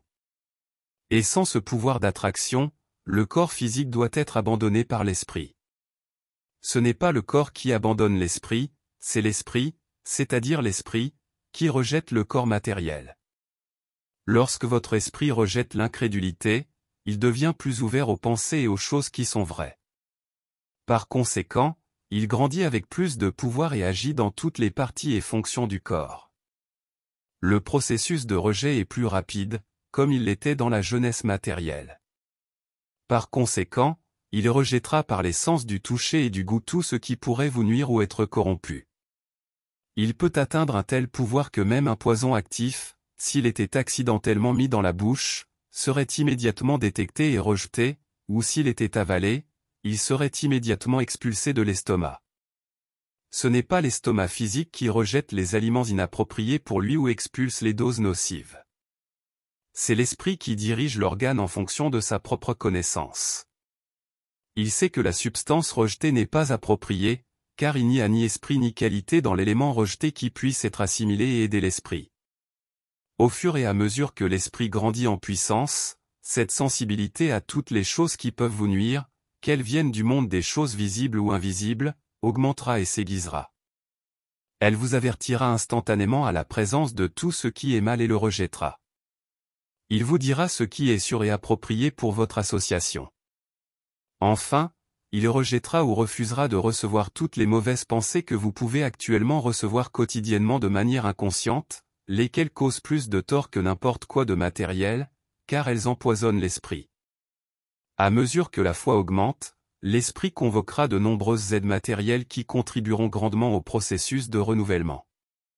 Ces aides interviendront dans le choix des aliments, dans le choix d'associations appropriées et dans d'autres changements d'habitudes et de coutumes. Cependant, c'est l'esprit qui doit diriger et guider ces aides matérielles. Lorsque l'impulsion se produira, vous serez obligé de la suivre. Vous ne mangerez pas la nourriture qui doit être évitée. Votre goût la rejettera. Vous ne serez pas capable de fréquenter des compagnies nuisibles. Les habitudes qui doivent être modifiées disparaîtront facilement et immédiatement.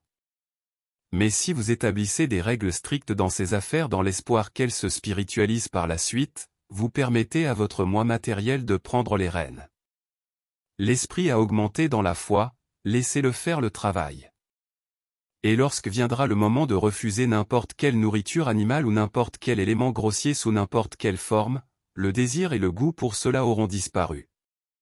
En affirmant notre croyance en l'immortalité dans la chair, nous ne déduisons pas que c'est quelque chose que quiconque vivant physiquement peut réaliser. Nous n'inférons pas non plus que c'est quelque chose qui ne peut pas être accompli. Nous ne soutenons pas que les gens devraient immédiatement entreprendre un travail matériel dans le but de vivre pour toujours. Nous argumentons simplement que c'est un résultat qui doit survenir tôt ou tard, un produit de cette évolution et de cette croissance de l'esprit, passant du plus grossier au plus subtil, qui a toujours été à l'œuvre sur cette planète et dans toutes les formes de matière. La matière est l'esprit temporairement matérialisé, afin d'être évidente pour le sens physique correspondant. À mesure que nous grandissons dans la foi de ces processus spirituels, en rejetant l'ancien pour embrasser le nouveau, et conséquemment en accomplissant le plus grand raffinement ou spiritualisation du corps qui l'accompagne, nous aiderons de plus en plus ceux qui sont plus proches de nous dans le côté invisible de la vie. Car à mesure que nous nous spiritualisons davantage dans la chair, nous les aidons à matérialiser davantage l'esprit. En d'autres termes, nous deviendrons tangibles les uns pour les autres, car dans la pensée matérielle que nous rejetons, il y a un élément qui peut être approprié pour obtenir plus de matérialité. Leurs corps spirituels sont également soumis aux mêmes lois en ce qui concerne le processus de détachement et de prise de possession.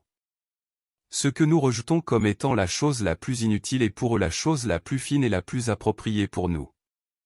Nous absorbons spirituellement cet élément, qui est pour nous une nourriture spirituelle et signifie la vie. À travers ce que nous rejetons, ils sont aidés à matérialiser l'esprit. La tentation de l'aspiration existe parce que nous ne pouvons pas maintenir un état de sérénité mentale. Nous sommes sujets à des périodes de dépression, même si nous sommes bien positionnés selon notre idéal de vie. Nous sommes encore plus ou moins affectés par l'absence d'harmonie qui règne autour de nous.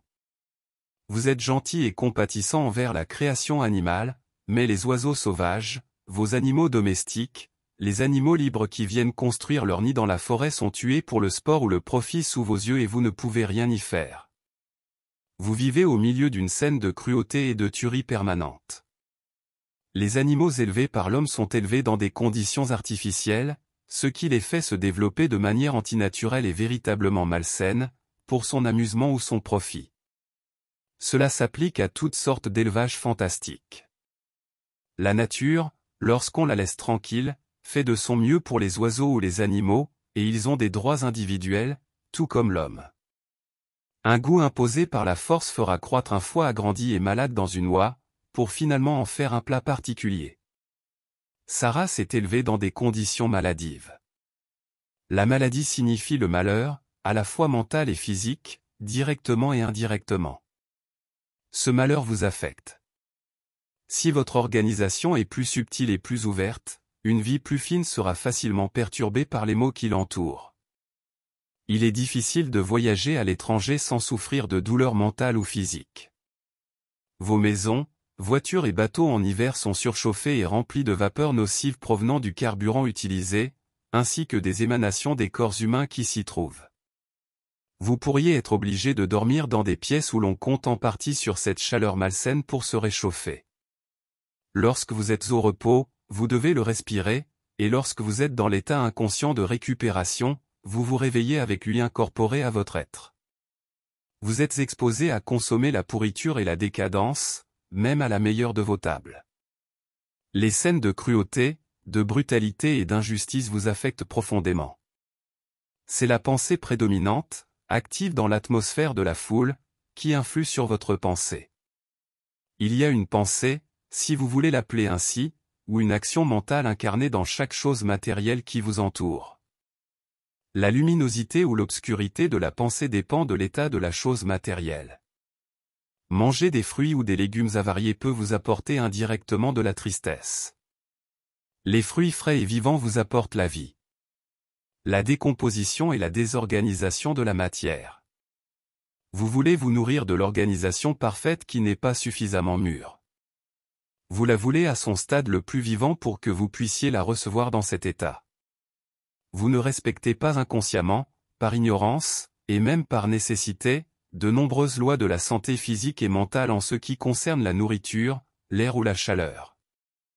Comme mentionné précédemment, vous avez toujours été dépendant des supports artificiels. Vous êtes peut-être venu au monde avec un corps qui a connu un développement partiel à travers une alimentation artificielle et inappropriée, et une vie antinaturelle transmise à travers le sang de nombreuses générations. Cette vie artificielle doit d'une manière ou d'une autre apporter la douleur. Son stimulant alcoolique éclaire momentanément, mais entraîne une période plus longue de souffrance. Cependant, le mal de l'alcool est en réalité minime comparé aux innombrables causes de maux humains qui opèrent quotidiennement autour de vous, dans des endroits bondés, et qui sont plus dangereuses parce qu'elles sont inconnues. Vous vous demandez probablement pourquoi, même dans la solitude, nous ne pouvons pas maintenir un certain équilibre et une sérénité d'esprit que nous reconnaissons suffisamment pour désirer. Supposons que, dans l'état précédent, vous ayez été physiquement malade et, bien sûr, mentalement aussi. Vous attendez à guérir instantanément d'une maladie si longue. Certains schémas de pensée ne peuvent être éliminés que progressivement. Il en va de même pour certains comportements corporels qui découlent de schémas de pensée, tels que la précipitation, l'inquiétude, l'attention excessive aux choses qui ne sont pas les plus nécessaires à l'instant, le fait d'emprunter des problèmes à d'autres, et bien d'autres encore. Ils imprègnent et influencent tous les actes de la vie. Leur effet combiné est l'épuisement, et l'épuisement est la véritable source de la plupart des maux de la chair. Tout ce qui épuise le corps, que ce soit le mouvement, l'effort pour le bien ou le mal, la bienveillance ou l'égoïsme, diminue le pouvoir de résister à ces nombreuses causes de douleur. Et l'abattement subséquent de l'esprit. Tant que la matérialité ou le côté terrestre prédomine, nous voyons principalement le côté terreux des choses et nous percevons principalement ce qui est répulsif chez les individus. Nous sommes lents à voir le bien, nous aimons seulement quelques-uns et nous en détestons beaucoup d'autres. Mais lorsque l'esprit prédomine, cela s'inverse. Nous voyons clairement le bien en tous, nous sommes plus attirés, et en trouvant le bien en chacun, nous obtenons ce bien des autres. Nous cessons alors de nous sentir aussi fortement repoussés par des préjugés individuels. Nous aimons plus que nous haïssons. Pourtant, tant que la matérialité prévaut, nous ressentons plus de haine que d'amour. Nous voyons davantage de choses à haïr et à mépriser qu'à admirer. Nous sommes aveugles au bien et trop sensibles au mal. Nous le voyons et le ressentons davantage, ce qui nous blesse. Détester, avoir des préjugés forts, être incapable d'entendre le nom de la personne haïssant frémir d'indignation ou de dégoût, cela revient à se faire constamment du mal. Le cynisme naît de la répulsion et des préjugés personnels portés à l'extrême. Le cynique finit par trouver tout le monde insupportable, et finit par se haïr lui-même. Aucun cynique n'a jamais une bonne santé, car le cynisme est un empoisonnement du sang. Le cynique cherche toujours l'idéal à l'extérieur, alors qu'il devrait le trouver à l'intérieur. Une fois trouvé, il créerait toujours des idéaux, car son propre esprit aimant s'y grefferait et construirait lui-même, ainsi qu'à tous ceux avec qui il entrerait en contact, la divinité. La divinité est aussi contagieuse, et ce serait un plan divin pauvre que de permettre uniquement la contagion du mal. La bonté est contagieuse en son temps, et le monde apprendra que la santé l'est aussi. Cependant, jusqu'à présent, l'humanité en est venue à admirer ceux qui ont embrassé le mal comme s'ils étaient la seule source d'inoculation. Alors qu'on s'attend à ce que toute forme de bien pénètre dans la pauvre nature humaine par des processus douloureux et laborieux, la plus haute santé et la force ne peuvent exister sans une aspiration suffisante et une pureté de pensée. La pensée pure apporte le sang le plus pur, tandis que la pensée impure abat, désespère, se plaint, cherche des coupables, calomnie et s'inquiète, ce qui rendra inévitablement le sang impur et remplira le système de maladies. Sans aspiration, les meilleurs soins apportés au corps sont relativement peu utiles. Vous pouvez être scrupuleusement propre en ce qui concerne vos vêtements et votre personne, et vous pouvez accorder une attention maximale à votre régime alimentaire, mais après tout, vous ne faites que nettoyer l'extérieur d'un récipient qui se remplit continuellement de saleté. Avec une pureté de pensée croissante, l'entretien et les soins du corps deviendront un résultat naturel. Le récipient se nettoiera de lui-même. Les soins appropriés du corps, sous tous leurs aspects, seront un acte d'amour pour la forme physique. Le bain ne sera pas une tâche forcée, mais une récréation. Le régime alimentaire sera régulé par la demande naturelle de l'appétit, et le goût ou le plaisir seront la norme pour l'acceptation ou le rejet. Les excès seront impossibles, car un palais sain sera attentif à considérer le premier signe de satiété comme le signal d'arrêt de toute indulgence. Cette aspiration vers le meilleur et le plus élevé est ce qui, avec le temps, entraîne une véritable renaissance du corps, une réforme totale de la qualité et de la composition de la chair, des os, du sang, des muscles et des tendons, un changement dans l'organisation matérielle correspondant à la dimension spirituelle. La chair est spiritualisée, c'est-à-dire qu'elle est composée d'éléments plus fins. Ce processus a lieu chez tous les aspirants. Le contrôle de l'esprit sur la chair apporte une immunité parfaite contre les maladies, renforce toutes les forces et accroît considérablement la capacité d'effort dans n'importe quel domaine. À la fin de la vie terrestre, il assure un départ sans douleur de l'esprit, une simple transition vers le sommeil du corps terrestre et un réveil de l'autre côté, le côté spirituel de la vie. Le chemin de l'auto-guérison consiste à demander les éléments de la santé et de la force afin de pouvoir expulser la maladie. Cela signifie prier pour ces éléments, et ils viendront à vous. La force ou la vigueur est un élément de l'esprit ou de la matière plus raffinée. Plus vous exercerez votre volonté à le demander, plus il viendra rapidement. C'est le secret pour maintenir et augmenter constamment la vigueur de toute autre qualité souhaitée. Lorsque vous remarquez rapidement des signes de manque de pouvoir et que vous y êtes sensible, il est temps d'appeler, de prier et de désirer avec plus d'intensité. La communion avec les éléments provoque un flux immédiat de force. Dès que vous vous trouvez dans certaines conditions pour un tel influx, disons que vous vous levez le matin en vous sentant faible, langoureux, sans énergie physique ni mentale. Évitez autant que possible que votre esprit se concentre sur votre affliction. Vous devez vous maintenir dans la mesure du possible dans la pensée de la force, de la vigueur, de la santé et de l'activité.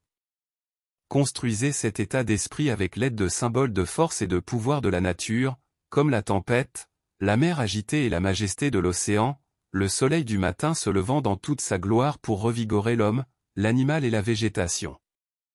Si vous trouvez dans la prose ou la poésie des illustrations de ce genre qui vous affectent fortement, faites appel. Lisez-les à haute voix ou en silence, car en le faisant, vous mettez votre esprit dans la bonne direction pour recevoir toute la force. En résumé, pensez à la force et au pouvoir, et vous les attirerez. Pensez à la santé, et vous l'obtiendrez. Laissez votre esprit s'attarder sur la faiblesse, et vous ne vous rétablirez jamais. Pensez à l'obscurité, au découragement et aux ténèbres, et vous attirerez vers vous des éléments contraires et nuisibles, tout comme la décadence engendre la décadence dans les choses que nous voyons. De même, un ordre de pensée faiblement décadent attire ses semblables. Inconsciemment, de nombreuses personnes malades et souffrantes prêtent plus d'attention à leurs doléances qu'à leur corps qui les porte. Elles pensent toujours à leurs maux et en parlent. En réalité, elles recherchent la sympathie pour la douleur plus que pour le corps affligé par elles. La sympathie émanant des amis qui les entourent alimente certainement la blessure et accroît la douleur. Alors que la pensée du patient et de ses amis devrait être concentrée sur un corps sain et fort pour le patient. Plus on concentre cette pensée sur le patient de la part de ceux qui l'entourent, plus elle aura le pouvoir d'attirer de la vigueur pour soulager le souffrant. Il convient de noter que l'on n'affirmera pas ici que ce soulagement puisse être toujours immédiat. Un esprit qui s'est longtemps orienté inconsciemment dans la direction opposée de la faiblesse du moi ne peut pas inverser immédiatement son mouvement pour s'orienter dans la direction contraire et d'obtention de force. Il peut s'être habitué et entraîné de manière à résider dans le côté obscur au point de ne pratiquement pas pouvoir se fixer sur un autre. Mais à mesure que l'effort est fait et persévéré, plus de puissance viendra pour le mettre dans le cadre d'attraction de force souhaitée. L'effort doit être fait, cela peut prendre du temps, mais chaque atome d'effort ainsi accompli est une accumulation qui ne peut jamais être perdue. N'exigez pas de manière arbitraire ou tyrannique qu'aucun membre de votre corps ne guérisse, qu'aucun organe ou fonction ne se renforce. Votre corps est dans son ensemble un individu distinct de votre esprit, avec une vie physique propre. Dans son ensemble, il est une organisation composée de plusieurs autres organisations, chacune ayant une tâche spécifique. L'œil pour voir, l'oreille pour entendre, la langue pour goûter, l'estomac pour digérer, ou les poumons pour respirer. Dans un certain sens, ce sont des organisations individuelles. Chacune d'entre elles est ouverte à l'effet vivifiant et stimulant de l'élément appelé amour. Et cet élément peut guérir une blessure avec amour et tendresse. Cet élément inspire non seulement un traitement attentionné et doux, mais il pénètre dans la blessure, agissant comme un baume et une force. Il répare peu à peu les parties brisées. Si vous les attachez avec indifférence, si vous les attachez ou les lavez comme une tâche fastidieuse, le sentiment non seulement inspire un traitement négligent, voire rude, mais il échoue également à guérir et à renforcer avec l'élément nécessaire, l'amour. Si vous le mélangez avec une véritable haine, vous empoisonnez la partie affectée. La haine est l'élément du poison, l'amour est l'élément de la guérison. Le même principe et le même processus s'applique à l'œil faible, à l'oreille sourde ou à tout organe malade ou faible. Parfois, ce sentiment est dirigé vers l'organe malade, et avec cet esprit, vous demandez à l'organe de récupérer sa force. Ne vous laissez pas dissuader par la simplicité apparente de cette affirmation, mais essayez-la. Si vous vous impatientez ou vous vous mettez en colère contre l'œil ou l'oreille parce qu'ils ne sont pas parfaits dans leur fonction, vous ne faites qu'injecter cet élément d'impatience sur ces organes, vous les irritez et vous les perturbez dans leurs efforts pour faire de leur mieux. Il n'existe pas encore de vie relativement parfaite dans notre race, car une telle vie signifie un corps et une vie sans âge ni douleur, et aussi une vie sans la forme actuelle de mort du corps. Une vie relativement parfaite signifie une vie dans laquelle un esprit a grandi ou rassemblé autant de pouvoir, simplement en demandant, en priant pour le pouvoir, ou en d'autres termes, en mettant cet esprit comme un aimant dans la bonne attitude pour attirer le pouvoir, qui sera constamment capable de régénérer ou de travailler sur le corps avec un matériau plus frais, plus récent et plus fin, et aussi de mettre ou d'enlever ce corps, de le matérialiser à volonté, comme le fit le Christ. Immédiatement après sa crucifixion. Les Juifs avaient seulement détruit son corps matériel, l'Esprit du Christ avait le pouvoir de s'en revêtir d'un nouveau. Une autre illustration de ceci est la translation du prophète Élie au ciel. Ce que son compagnon Élisée a vu était le corps spirituel ou plus fin d'Élie, la contrepartie de son corps matériel. Et ce corps était fait d'un élément si fin qu'il était entré dans la sphère du divin et pouvait utiliser une attraction encore plus reconnue par nos scientifiques, l'attraction ou la puissance qui attire vers le haut. C'est l'opposé de l'attraction de la gravité, qui attire vers le bas ou vers la terre. L'attraction de l'aspiration, chaque pensée ou désir d'être plus noble, plus raffiné, exemple de malice, de mauvaise volonté envers les autres et de faire le bien envers les autres sans exiger de conditions, est une cause, une force d'un élément invisible qui tend réellement à attirer vers le haut, c'est-à-dire loin de la terre ou de toute forme de cet esprit plus grossier qui peut être vu par l'œil physique ou apparemment ressenti par le toucher du corps que nous appelons la matière. C'est l'ordre de la pensée aspirante que tu attires des royaumes supérieurs de l'esprit ou de l'élément chaque fois que tu le demandes, pries, ou désires. Ainsi, tu attires vers toi l'élément invisible qui s'incorpore à ton corps et ton esprit. Ensuite, Il commence littéralement à te tirer vers le royaume et l'élément de la vie plus grande, plus vaste et plus pure qui existe dans les zones ou bandes autour de notre planète. À mesure que tu persévères dans cette pensée d'aspiration, elle te redresse. L'expression l'homme ou la femme redressée implique que l'effet de cet élément invisible te ramène l'aspiration et te sert physiquement et spirituellement. Il redresse chaque organe physique en place, c'est le courant de pensée qui attire d'en haut, l'état d'esprit des pensées impures ou immatures, l'état d'esprit de l'égoïsme imprudent ou personnel qui ne cherche que la satisfaction de soi-même sans penser ni se soucier des autres. La pensée ou l'état d'esprit de la tristesse, du découragement, du désespoir de soi-même provient de l'attraction dominante des choses terrestres visibles ou physiques. Lorsque tu es dominé par l'attraction de la gravité, ou en d'autres termes, l'attraction des choses matérielles, tes épaules se voûtent, ta tête s'incline, et ton regard se dirige vers le bas.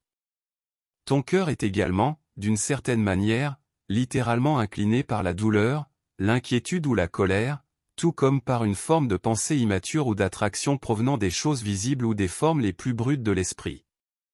Tous les organes du corps seront également déplacés et dirigés vers la terre. Il y a toujours une correspondance exacte et littérale entre les choses et les formes matérielles et les choses et les formes spirituelles. La forme du corps de chaque homme et de chaque femme, l'expression du visage, tous les gestes et maniérismes, jusqu'au pli d'un doigt, et ta santé physique, tout est une correspondance exacte de ton état spirituel.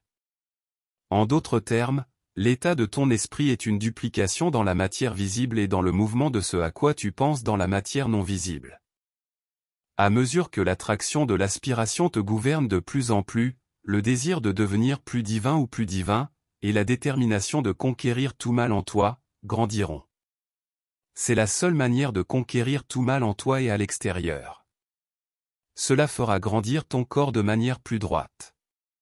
Ton œil sera plus ouvert et relevé, ton cœur s'élèvera, et tes joues s'empourpreront davantage. Ton sang se remplira de plus en plus d'un élément plus fin et plus puissant, donnant à tes membres force, vigueur, flexibilité et élasticité de mouvement. Alors tu te rempliras de plus en plus de l'élixir de la vie, qui n'est pas un mythe mais une réalité et une possibilité spirituelle. Jusqu'à présent, notre race a été dominée par l'attraction des choses matérielles ou de l'élément visible. On a dit que seul existe ce qui peut être vu ou ressenti à travers les sens extérieurs inférieurs. Par conséquent, il n'y avait rien de plus pour nous.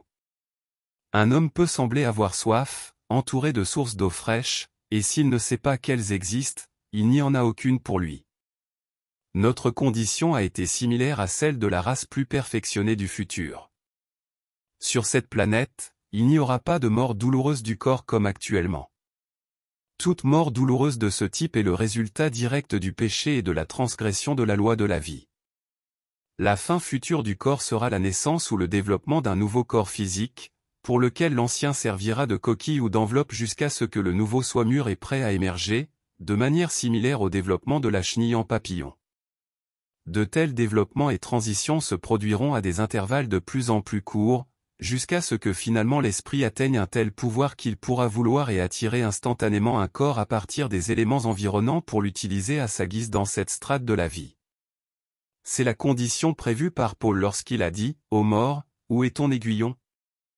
Et encore, il écrit « Le dernier ennemi qui sera détruit, c'est la mort. » Nous citons Paul parce qu'aucun ancien maître n'a prédit avec plus de clarté ces possibilités que lui. Ces vérités, ces merveilles, ces miracles correspondent à notre époque et à notre temps. Cependant, les nôtres ne sont pas des temps et des périodes communes ou prosaïques.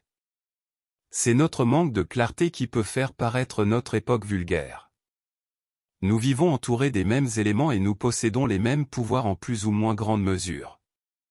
C'est ainsi que les 3 jeunes juifs ont survécu indemnes au feu, que le prophète Daniel a apaisé la férocité des lions dans la fosse par l'exercice d'une puissance supérieure de la pensée humaine, que Paul a secoué le venin du serpent, que l'homme de Nazareth a accompli ses œuvres merveilleuses. N'était-ce pas là la puissance de Dieu, te demanderas-tu si le pouvoir de Dieu ou l'esprit infini et incompréhensible du bien éternel qui œuvre à travers ses enfants, est le même pouvoir qui peut œuvrer à travers nous. Plus nous l'appelons, le demandons, l'importunons et dépendons de lui, plus nous dépendons du pouvoir de l'esprit supérieur sur l'esprit inférieur, ou pour simplifier, tout élément vu ou matière est une expression de l'esprit inférieur. Les rochers, les collines, les nuages, les vagues, les arbres, les animaux et les êtres humains sont des expressions variées de l'esprit inférieur, plus brut. Le pouvoir de l'esprit sur la matière signifie le pouvoir de l'esprit supérieur sur toutes ces manifestations de l'esprit inférieur. L'aspiration, la prière sincère ou la demande de devenir une meilleure personne, d'acquérir plus de pouvoir, de s'élever et de raffiner notre nature, apportera davantage d'éléments et de forces plus subtiles, ce que nous appelons l'esprit. Cependant, la motivation doit être le désir naturel du cœur de partager ce que vous recevez avec les autres. Vous ne pouvez pas atteindre la plénitude de ce pouvoir si vous avez l'intention de vivre seulement pour vous-même. Vous pouvez y parvenir jusqu'à un certain point et accomplir beaucoup avec lui, mais si vous vivez uniquement pour vous-même, votre demande ne finira par apporter que douleur, maladie et déception, basées sur des motifs égoïstes. L'adhésion à la nouvelle pensée, une nouvelle pensée est une nouvelle vie. Lorsqu'une invention ou une découverte surgit pour la première fois dans l'esprit de l'inventeur, cela le remplit de joie. Le sang qui coule dans ses veines devient plus vigoureux. Les auteurs ou les poètes se sentent exaltés par une nouvelle conception. Je fais référence aux relativement peu d'auteurs et de poètes créatifs, non aux nombreux emprunteurs de génie qui l'utilisent pour se faire passer pour leur propre.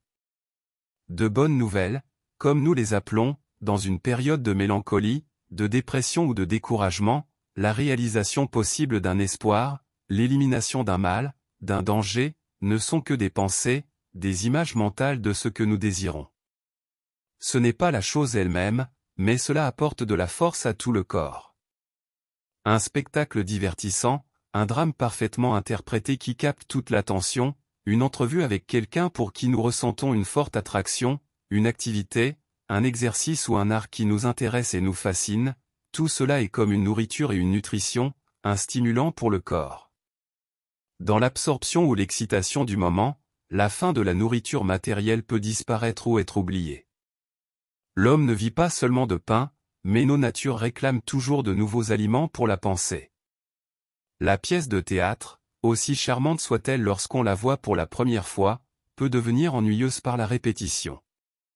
L'air, si fascinant lorsqu'on l'entend pour la première fois, peut perdre de son attrait par la familiarité. Nous pouvons même désirer un changement dans la qualité de la pensée, quelque chose de plus attrayant pour nous. Je fais référence à tous ces changements, mais seulement pendant un certain temps. La pièce de théâtre, l'opéra ou l'artiste peuvent être revus avec le temps et être encore plus appréciés, que ce soit grâce à l'influence de l'association intérieure, à de nouvelles variations et nuances dans l'interprétation de l'artiste, ou à une nouvelle capacité de voir ce que nous ne pouvions pas voir auparavant. Considérons donc que tout nouveau penseur, et si nous le souhaitons, toute nouvelle émotion, est une nourriture, un élément essentiel pour que l'homme ou la femme soit physiquement et relativement parfait, tout comme le pain que nous mangeons. Nous désirons toujours des aliments frais de la même manière que nous désirons et avons besoin de nouvelles pensées. Une pensée ancienne, la répétition constante de la même pensée, implique la décadence et la paresse de l'esprit et du corps. Supposons que nous nous levions chaque matin avec la certitude absolue que chaque jour sera une journée qui nous enthousiasme à découvrir quelque chose d'utile et d'agréable, ainsi que quelque chose d'utile et d'agréable pour les autres. C'est supportable à la fois pour nous et pour les autres. Supportable pour l'éternité. Une ramification inattendue de la vérité d'hier, qui semblait déjà pleinement développée, pourrait être comme un aliment pour l'esprit.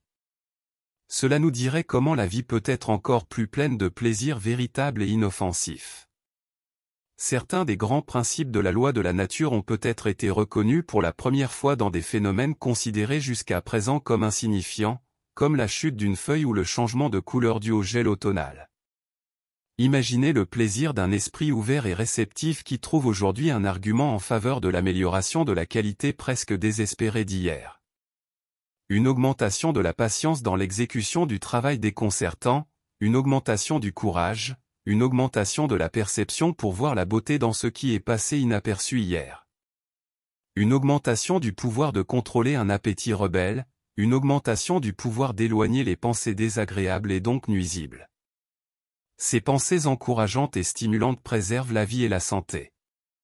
Cet ordre et cette adhésion à des pensées toujours nouvelles ne connaissent aucune interruption dans aucune direction. Cela signifie ce qui suit: si vous êtes discipliné aujourd'hui, vous trouverez le pouvoir, l'espace et la capacité pour être encore plus discipliné demain.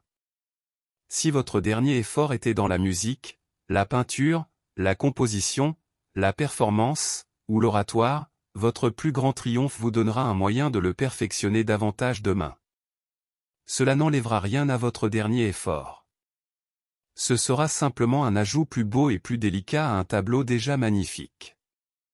La conscience de cette croissance sans fin de l'amélioration est également une nourriture pour l'esprit en croissance, différente du pain. Cependant, le pain est le pain de la vie et doit être désiré comme notre pain quotidien. Ne serait-ce pas également une pensée chaque matin que la grande puissance, un esprit infiniment sage, est toujours prêt à vous apporter plus de connaissances pour vous aider à travers les problèmes extérieurs et intérieurs? Ne serait-ce pas une pensée et une confiance qui en découlent comme une nourriture, une force et un stimulus sain? Particulièrement lorsque la réalité de ce pouvoir et de sa capacité à aider a été maintes fois prouvée, au point que l'espoir s'est transformé en conviction, cela accorde la possibilité que la nouvelle pensée est un stimulant sain et aussi une nourriture nécessaire pour une vie plus parfaite. Et alors vient la question: comment allons-nous y parvenir? En d'autres termes, comment pouvons-nous nous accorder ou devenir plus réceptifs à tout ce qui est beau et utile dans la nature, car dans notre religion, l'utile implique toujours le beau. Il est presque une réponse incorrecte de dire de vivre une vie pure, car cela implique, dans de nombreux cas, une tendance inhérente qui doit être surmontée, ainsi que de multiples difficultés et conditions nécessaires pour mener à bien cette vie si exigeante. Pour y parvenir, il est nécessaire de s'attaquer à la fois à l'interne et à l'externe. Le désir d'accumulation semble être une loi de notre nature dans son fonctionnement le plus simple. Celui qui accumule de l'argent, dans sa forme la plus élevée, accumulerait des pouvoirs et des qualités de l'esprit. Être $500 plus riche qu'on ne l'était ce matin est satisfaisant. Le plaisir du soir de l'accumulateur d'argent est une sorte de pain de vie pour lui, mais ce n'est pas la vie durable. Ou alors, si la vie est saine, je peux affirmer que ce soir, je suis plus riche que ce matin, grâce à une plus grande patience, un peu plus de compétence ou d'adresse dans mon art, et certaines connaissances que j'ignorais il y a 24 heures. Nous sommes déjà complètement éveillés à l'idée que nous sommes des réceptacles de pensée et de connaissances, et que notre capacité à recevoir tout cela peut être illimitée. Le stock de connaissances, de pouvoir et de nouvelles pensées dans l'univers est également illimité et tout est à notre disposition. La banque ne peut pas s'épuiser davantage que l'éternité ne peut prendre fin. Il y a des milliers de choses, d'événements et de scènes dans votre vie passée qu'il est plus profitable d'oublier que de se souvenir. En oubliant, vous ouvrez la porte à une nouvelle idée, qui est en réalité une nouvelle vie. En vous souvenant, vous empêchez l'arrivée de cette nouvelle idée et de cette nouvelle vie. Lorsque je dis oublier, je veux dire que vous devez éviter de vivre uniquement dans des scènes et des souvenirs désagréables du passé. Oublier ou effacer complètement de la mémoire toute chose que vous avez notée une fois est impossible, car tout ce que vous avez vu, appris, ressenti ou entendu est stocké et capable, dans certaines circonstances, d'être rappelé à la mémoire. Détruire de tels souvenirs, s'ils étaient possibles, équivaudrait à détruire une grande partie de votre esprit. Toutes les expériences sont précieuses pour la sagesse qu'elles apportent ou suggèrent, mais une fois que vous avez acquis de la sagesse et des connaissances grâce à une expérience, il est peu utile de la répéter, surtout si elle a été désagréable. Vivre en ressassant sans cesse les malheurs et les déceptions du passé, c'est empêcher l'arrivée de nouvelles idées et de nouvelles vies. C'est ce que font les gens qui obsèdent sur les malheurs et les déceptions du passé, et c'est ce que font les personnes qui se souviennent de leur jeunesse comme brillante et joyeuse, en comparaison avec l'obscurité de leur âge mûr ou avancé. N'embellissez pas le passé avec son éclat et sa fraîcheur, et ne le placez pas sur l'arrière-plan sombre du présent. N'oubliez pas que l'époque de votre enfance et de votre jeunesse, avec toute sa fraîcheur et sa nouveauté, était également l'époque de la vieillesse pour d'autres personnes, lorsque le monde semblait sans joie et rassis. Tout ce que la vie semblait capable d'offrir était épuisé, et il ne restait que le flétrissement et la mort. Souvenez-vous également que si le monde semble moins lumineux aujourd'hui qu'avant, si le soleil semble se coucher au lieu de se lever, pour les enfants et les jeunes de 10 ou 15 ans, il semble aujourd'hui exactement ce qu'il vous semblait à cet âge. Aucune personne ne pourrait maintenir son corps physique en bonne santé et profiter de la vie si, en vivant, elle restait ancrée dans le passé et refusait d'ouvrir son esprit vers l'avenir. En accumulant constamment du vieux et des pensées relativement inanimées, vous matérialisez cet élément dans votre corps. Votre chair, vos os et votre sang deviennent alors une expression réelle d'un esprit mort et inerte. Vivre en portant une charge de plus en plus lourde ne peut que conduire à la faiblesse et au malheur, autant que l'esprit peut le supporter. Mais l'esprit qui rejette l'ancien, qui ne lui sert à rien, et qui continue à tendre vers le nouveau, ajoute de nouvelles pensées à lui-même. Cette nouveauté d'idées produira un corps plus neuf. En fait, vous faites en sorte que les choses d'autrefois vous semblent agréables ou désagréables selon la manière dont vous les anticipez. Il y a une catégorie de personnes qui, lorsqu'elles se trouvent en difficulté et que quelqu'un suggère une issue, soumettent cette suggestion à un processus de pensée rigoureux, et si elles sont convaincues qu'elle est possible, elles la mettent immédiatement en pratique. D'autres personnes voient un nouvel aspect de la situation chaque fois qu'elles y réfléchissent, de sorte qu'elles ne décident jamais quoi que ce soit. D'autres encore ont peur de l'échec. D'autres encore ont peur d'agir, peur de ce que les gens diront, peur de l'avenir. D'autres encore sont indifférents. Ainsi, en écoutant les uns et les autres, on pourrait penser que toutes ces raisons sont bonnes pour une inaction totale, pour une incapacité totale de sortir de difficultés, pour une vie de misère et d'échec. Il en est ainsi pour de nombreuses personnes. Mais pour d'autres, ces mêmes raisons, si elles étaient énoncées, seraient de puissantes incitations à agir, elles seraient des défis à relever et des obstacles à surmonter. Dans la vie, il y a des gens qui ressentent ces défis, qui voient les obstacles, et qui répondent à l'appel du défi. Le monde dans lequel vous vivez est ce que vous en faites, et pour beaucoup, c'est ce que vous croyez qu'il est. Pour certains, c'est un lieu de souffrance, de lutte, de défaite et de déception. Pour d'autres, c'est un endroit de bonheur, de progrès, de succès, et de joie. Chacun crée son propre monde par la manière dont il réagit à la vie et aux circonstances qui se présentent. Ne laissez pas les soucis du passé obscurcir votre présent ni bloquer l'avenir qui vous attend. Ne soyez pas la personne qui ne peut pas avancer en raison d'une fixation sur le passé. Acceptez la nouveauté, la sagesse et le renouvellement constant, et vous découvrirez que votre vie devient plus riche, plus épanouie et plus heureuse chaque jour. Dès l'instant où des objections sont soulevées et des difficultés trouvées dans le plan proposé, en réalité, quand nous trouvons des difficultés dans notre pensée, nous les créons. Passer des nuits blanches à ruminer, à élaborer des scénarios ou à inventer des problèmes potentiels est une force et une énergie mal employée pour préparer le terrain de ces problèmes. Dans tous les domaines d'activité, nous devons diriger notre esprit vers le succès. Nous devons visualiser mentalement la réalisation de la chose que nous avons planifiée, le système ou la méthode organisée, et le fonctionnement, la progression, la force et la rentabilité croissant de notre entreprise.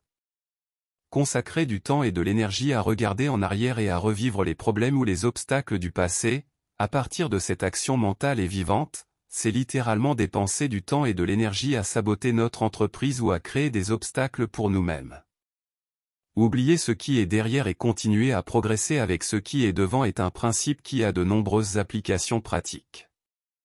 Le succès dans toutes les entreprises repose sur ce principe. Les personnes qui abandonnent les anciennes méthodes pour adopter de nouvelles approches obtiennent le plus grand succès financier. Ceux qui s'enfoncent dans des méthodes dépassées finissent par se faire dépasser par des systèmes plus récents. Si vous étiez affaibli ou malade hier à une heure donnée, ne commencez pas aujourd'hui en fixant votre pensée sur la même faiblesse. Vous devez l'oublier, vivre sans y penser, et continuer en pensant que vous êtes forte à cette heure. Lorsque vous regardez en arrière dans votre esprit et revivez le passé, vous créez effectivement les conditions pour avoir les mêmes problèmes physiques. Le fait de regarder en arrière dans l'esprit et de vivre dans le passé, en particulier en ce qui concerne les états de faiblesse, de maladie ou d'indisposition d'hier, crée effectivement les conditions pour expérimenter ces mêmes états. Si la première journée d'essai n'apporte pas le résultat souhaité, essayez à nouveau le lendemain. Le résultat que vous recherchez viendra avec le temps. Le proverbe « vivre en fonction de ce qui est derrière » a d'innombrables applications qui sont intensément pratiques. Il est impossible de contester l'irrationnel en s'habillant ou en vivant différemment de la norme établie sans subir des réactions désagréables, voire préjudiciables. Lorsque de nombreuses personnes envoient des pensées de préjugés, d'aversion ou de ridicule à quelqu'un qui s'écarte de la coutume établie, surtout lorsque cela ne perturbe pas la paix ou le confort de quiconque, cela représente une tyrannie mentale et rationnelle. Il est nécessaire de vivre loin du passé et de continuer à avancer avec ce qui est devant nous, car la vie est une progression constante. Si nous progressons, il est préférable de regarder toujours vers l'avant. Une force puissante, éternelle et inégalée nous pousse tous vers l'avant, mais beaucoup s'arrêtent et regardent en arrière, s'opposant inconsciemment à cette force. En agissant ainsi, ils attirent le mal, la douleur, la maladie et la détresse. Tout ce sur quoi l'esprit se fixe, ou tout ce qui reste le plus souvent en vue, est ce qui l'attire. Nos pensées et notre imagination continuent d'attirer les mêmes choses jusqu'à ce qu'elles prennent forme et substance dans le monde matériel. Je répète souvent cette affirmation parce que ce fait est la pierre angulaire de votre bonheur ou de votre misère, de votre santé et de votre prospérité permanente, voire de votre pauvreté. Gardez-le toujours à l'esprit dans la mesure du possible. Nos pensées sont l'aimant invisible qui attire toujours leur équivalent dans le monde matériel. En prenant conscience de cela, nous serons plus prudents quant à la direction de nos pensées. Nous serons de plus en plus attentifs à penser à la joie et au succès plutôt qu'à la misère et à l'échec. Il est merveilleux que la bonheur ou la misère de nos vies dépendent de ce qui semble être une loi et une méthode si simples, mais les choses que nous qualifions de simples en nature deviennent souvent des mystères insondables lorsqu'on les examine en profondeur. Ce qui nous préoccupe le plus, c'est de connaître une cause ou une agence qui produira un résultat déterminé.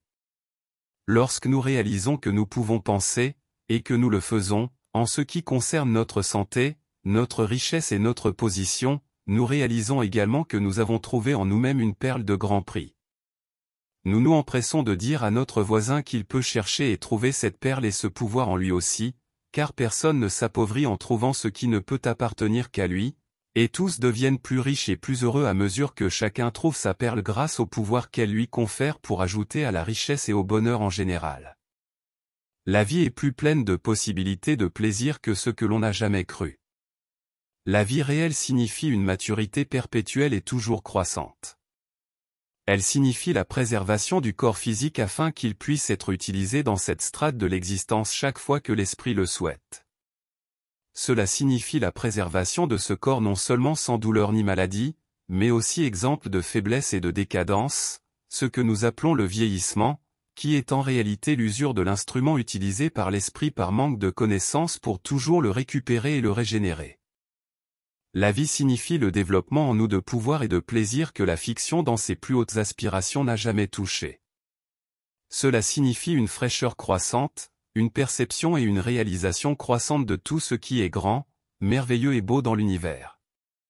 Cela signifie la découverte toujours plus belle et merveilleuse, une capacité de plus en plus grande pour la partie émotionnelle de notre nature à ressentir cette joie. La vie est éternelle dans la découverte et la réalisation de ces joies. Sa source est inépuisable. Sa qualité et sa nature doivent rester inconnues jusqu'à ce qu'elles nous soient révélées par les paroles de l'enregistrement apostolique, l'œil n'a pas vu, l'oreille n'a pas entendu, et le cœur de l'homme n'a pas conçu les choses que Dieu a préparées pour ceux qui l'aiment. Dans les choses ordinaires, nous n'obtenons de nos vies et de nos sens que la plus petite partie du plaisir qu'ils sont capables de nous donner. Notre nourriture est capable de procurer beaucoup plus de plaisir au sens du goût que ce qu'il est capable de donner actuellement. L'ouïe et la vue ne nous donnent pas du tout le plaisir qu'ils sont capables de donner dans des corps plus développés et plus raffinés. La nourriture, lorsqu'elle est ingérée, devrait agir comme un stimulant sain et donner l'élan, la vigueur et la vie que donne un animal jeune. Le mouvement de chaque muscle, comme la marche, peut être fait pour donner du plaisir en suivant la loi spirituelle. Cette paix mentale qui surpasse toute compréhension atteindra de nombreuses personnes à l'avenir. Le fait qu'elle ne se soit pas réalisée dans le passé n'est pas une preuve qu'elle ne se réalisera pas. La vie, que ses forces soient en activité ou au repos, est une illusion perpétuelle. Cependant, des millions de notre race n'attendent pas du tout ces joyeuses possibilités. Ils n'en ont jamais entendu parler pour la plupart, ils ne croiraient même pas en leur existence. Ils insistent pour se demander si la croyance en elle devient de plus en plus forte au fil des ans. La vie est courte, la vieillesse et le déclin sont des certitudes absolues et doivent survenir chez tous à un certain âge du corps. Ils pensent que leurs pouvoirs doivent diminuer, et qu'avec le temps, ils ressembleront aux hommes et aux femmes âgés, faibles, tels qu'ils les voient aujourd'hui. Bien que ces visions sombres de l'avenir ne soient pas agréables à contempler, beaucoup ne les contemplent pas et ferment les yeux devant elles. Cependant, ils y croient, et ils les craignent. S'ils ont une croyance, ils doivent continuer à y croire. C'est cette pression constante vers l'avant qui fait de la chose en laquelle on croit une réalité matérielle ou physique. Prévoir la vieillesse provoque le vieillissement du corps, car ceux qui se voient ainsi pendant des années se voient comme vulnérables et en déclin. Ce que l'esprit projette pour l'avenir, il le fait pour l'avenir. Il se fie à une chose matérielle, l'argent, pour se protéger des maux, alors que toutes les choses matérielles sont totalement impuissantes à prévenir de tels maux. Un homme riche avec un corps usé, en mauvaise santé, ne peut acheter que des chambres et des lits plus confortables pour une vie meilleure que l'homme pauvre. Son argent ne le protège pas de la maladie et de la faiblesse.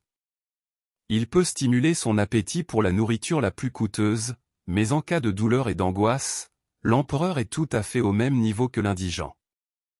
Maintenant, dans tout cela, l'élément de la pensée travaillée dans l'ignorance dans la mauvaise direction démontre qu'il apporte un résultat regrettable. Seul le développement du pouvoir de l'esprit sur le corps peut éviter tous ces maux. Ce pouvoir commence à être cultivé et renforcé lorsque nous reconnaissons et croyons que l'esprit ou l'âme est le pouvoir qui régit nos corps, et que tout ce que l'esprit pense ou imagine de manière persistante le fait maintenant inconsciemment. Nous imaginons dans la mauvaise direction et pensons que la vieillesse ou l'usure du corps doivent être ainsi parce que cela a toujours été le cas. Nous nous imprégnons d'imagination et de croyances non désirées dans la tristesse et le déclin physique, gardant ces images sombres toujours à l'esprit, car nous n'avons pas foi en une vision plus brillante, nous ne regardons pas vers cette vision d'une vie toujours meilleure. Dans le Nouveau Testament, la dernière révélation, nous trouvons l'enseignement chrétien et apostolique plein du sentiment de la vie et de la vie éternelle. La mort n'est pas présentée ni sous-entendue comme une nécessité absolue, mais comme un ennemi qui doit finalement être vaincu. Il n'a jamais été dit ni sous-entendu que l'avènement des grandes révélations n'aurait lieu que dans des millions et des millions d'années. L'aube de cet avènement peut être maintenant, c'est maintenant, non à cause des écrits ou des affirmations d'un seul homme, mais parce que de nombreuses consciences sont maintenant ouvertes à la réception de la grande révélation, qui a frappé à la porte de l'humanité pendant des siècles, mais n'a pas pu entrer en raison de l'obstination et de la surdité de ceux à qui elle cherchait à éveiller et à bénéficier. Les seuls morts dans l'univers sont les morts spirituels, ceux qui sont morts dans les péchés et les fautes, qui n'ont pas encore appris à oublier, ou mieux dit, à refuser de vivre et de dépendre de l'élément relativement mort et inerte de la terre, au lieu de l'élément qui provient d'une source supérieure. Cependant, les quelques-uns qui sont en avance et qui progressent crient parce qu'ici, sous notre nez, se trouve la plus grande de toutes les forces motrices. La pensée humaine est une réalité, une force qui jaillit comme l'électricité de l'esprit, blessant ou soulageant, tuant ou guérissant, construisant des fortunes ou les détruisant, travaillant pour le bien ou le mal, à chaque instant, de jour comme de nuit, dormant ou éveillé, sculptant, façonnant et donnant forme au visage des gens, les rendant laids ou agréables. Avant de consacrer autant de temps aux autres, demande-toi si quelque chose ne doit pas être accompli par toi-même.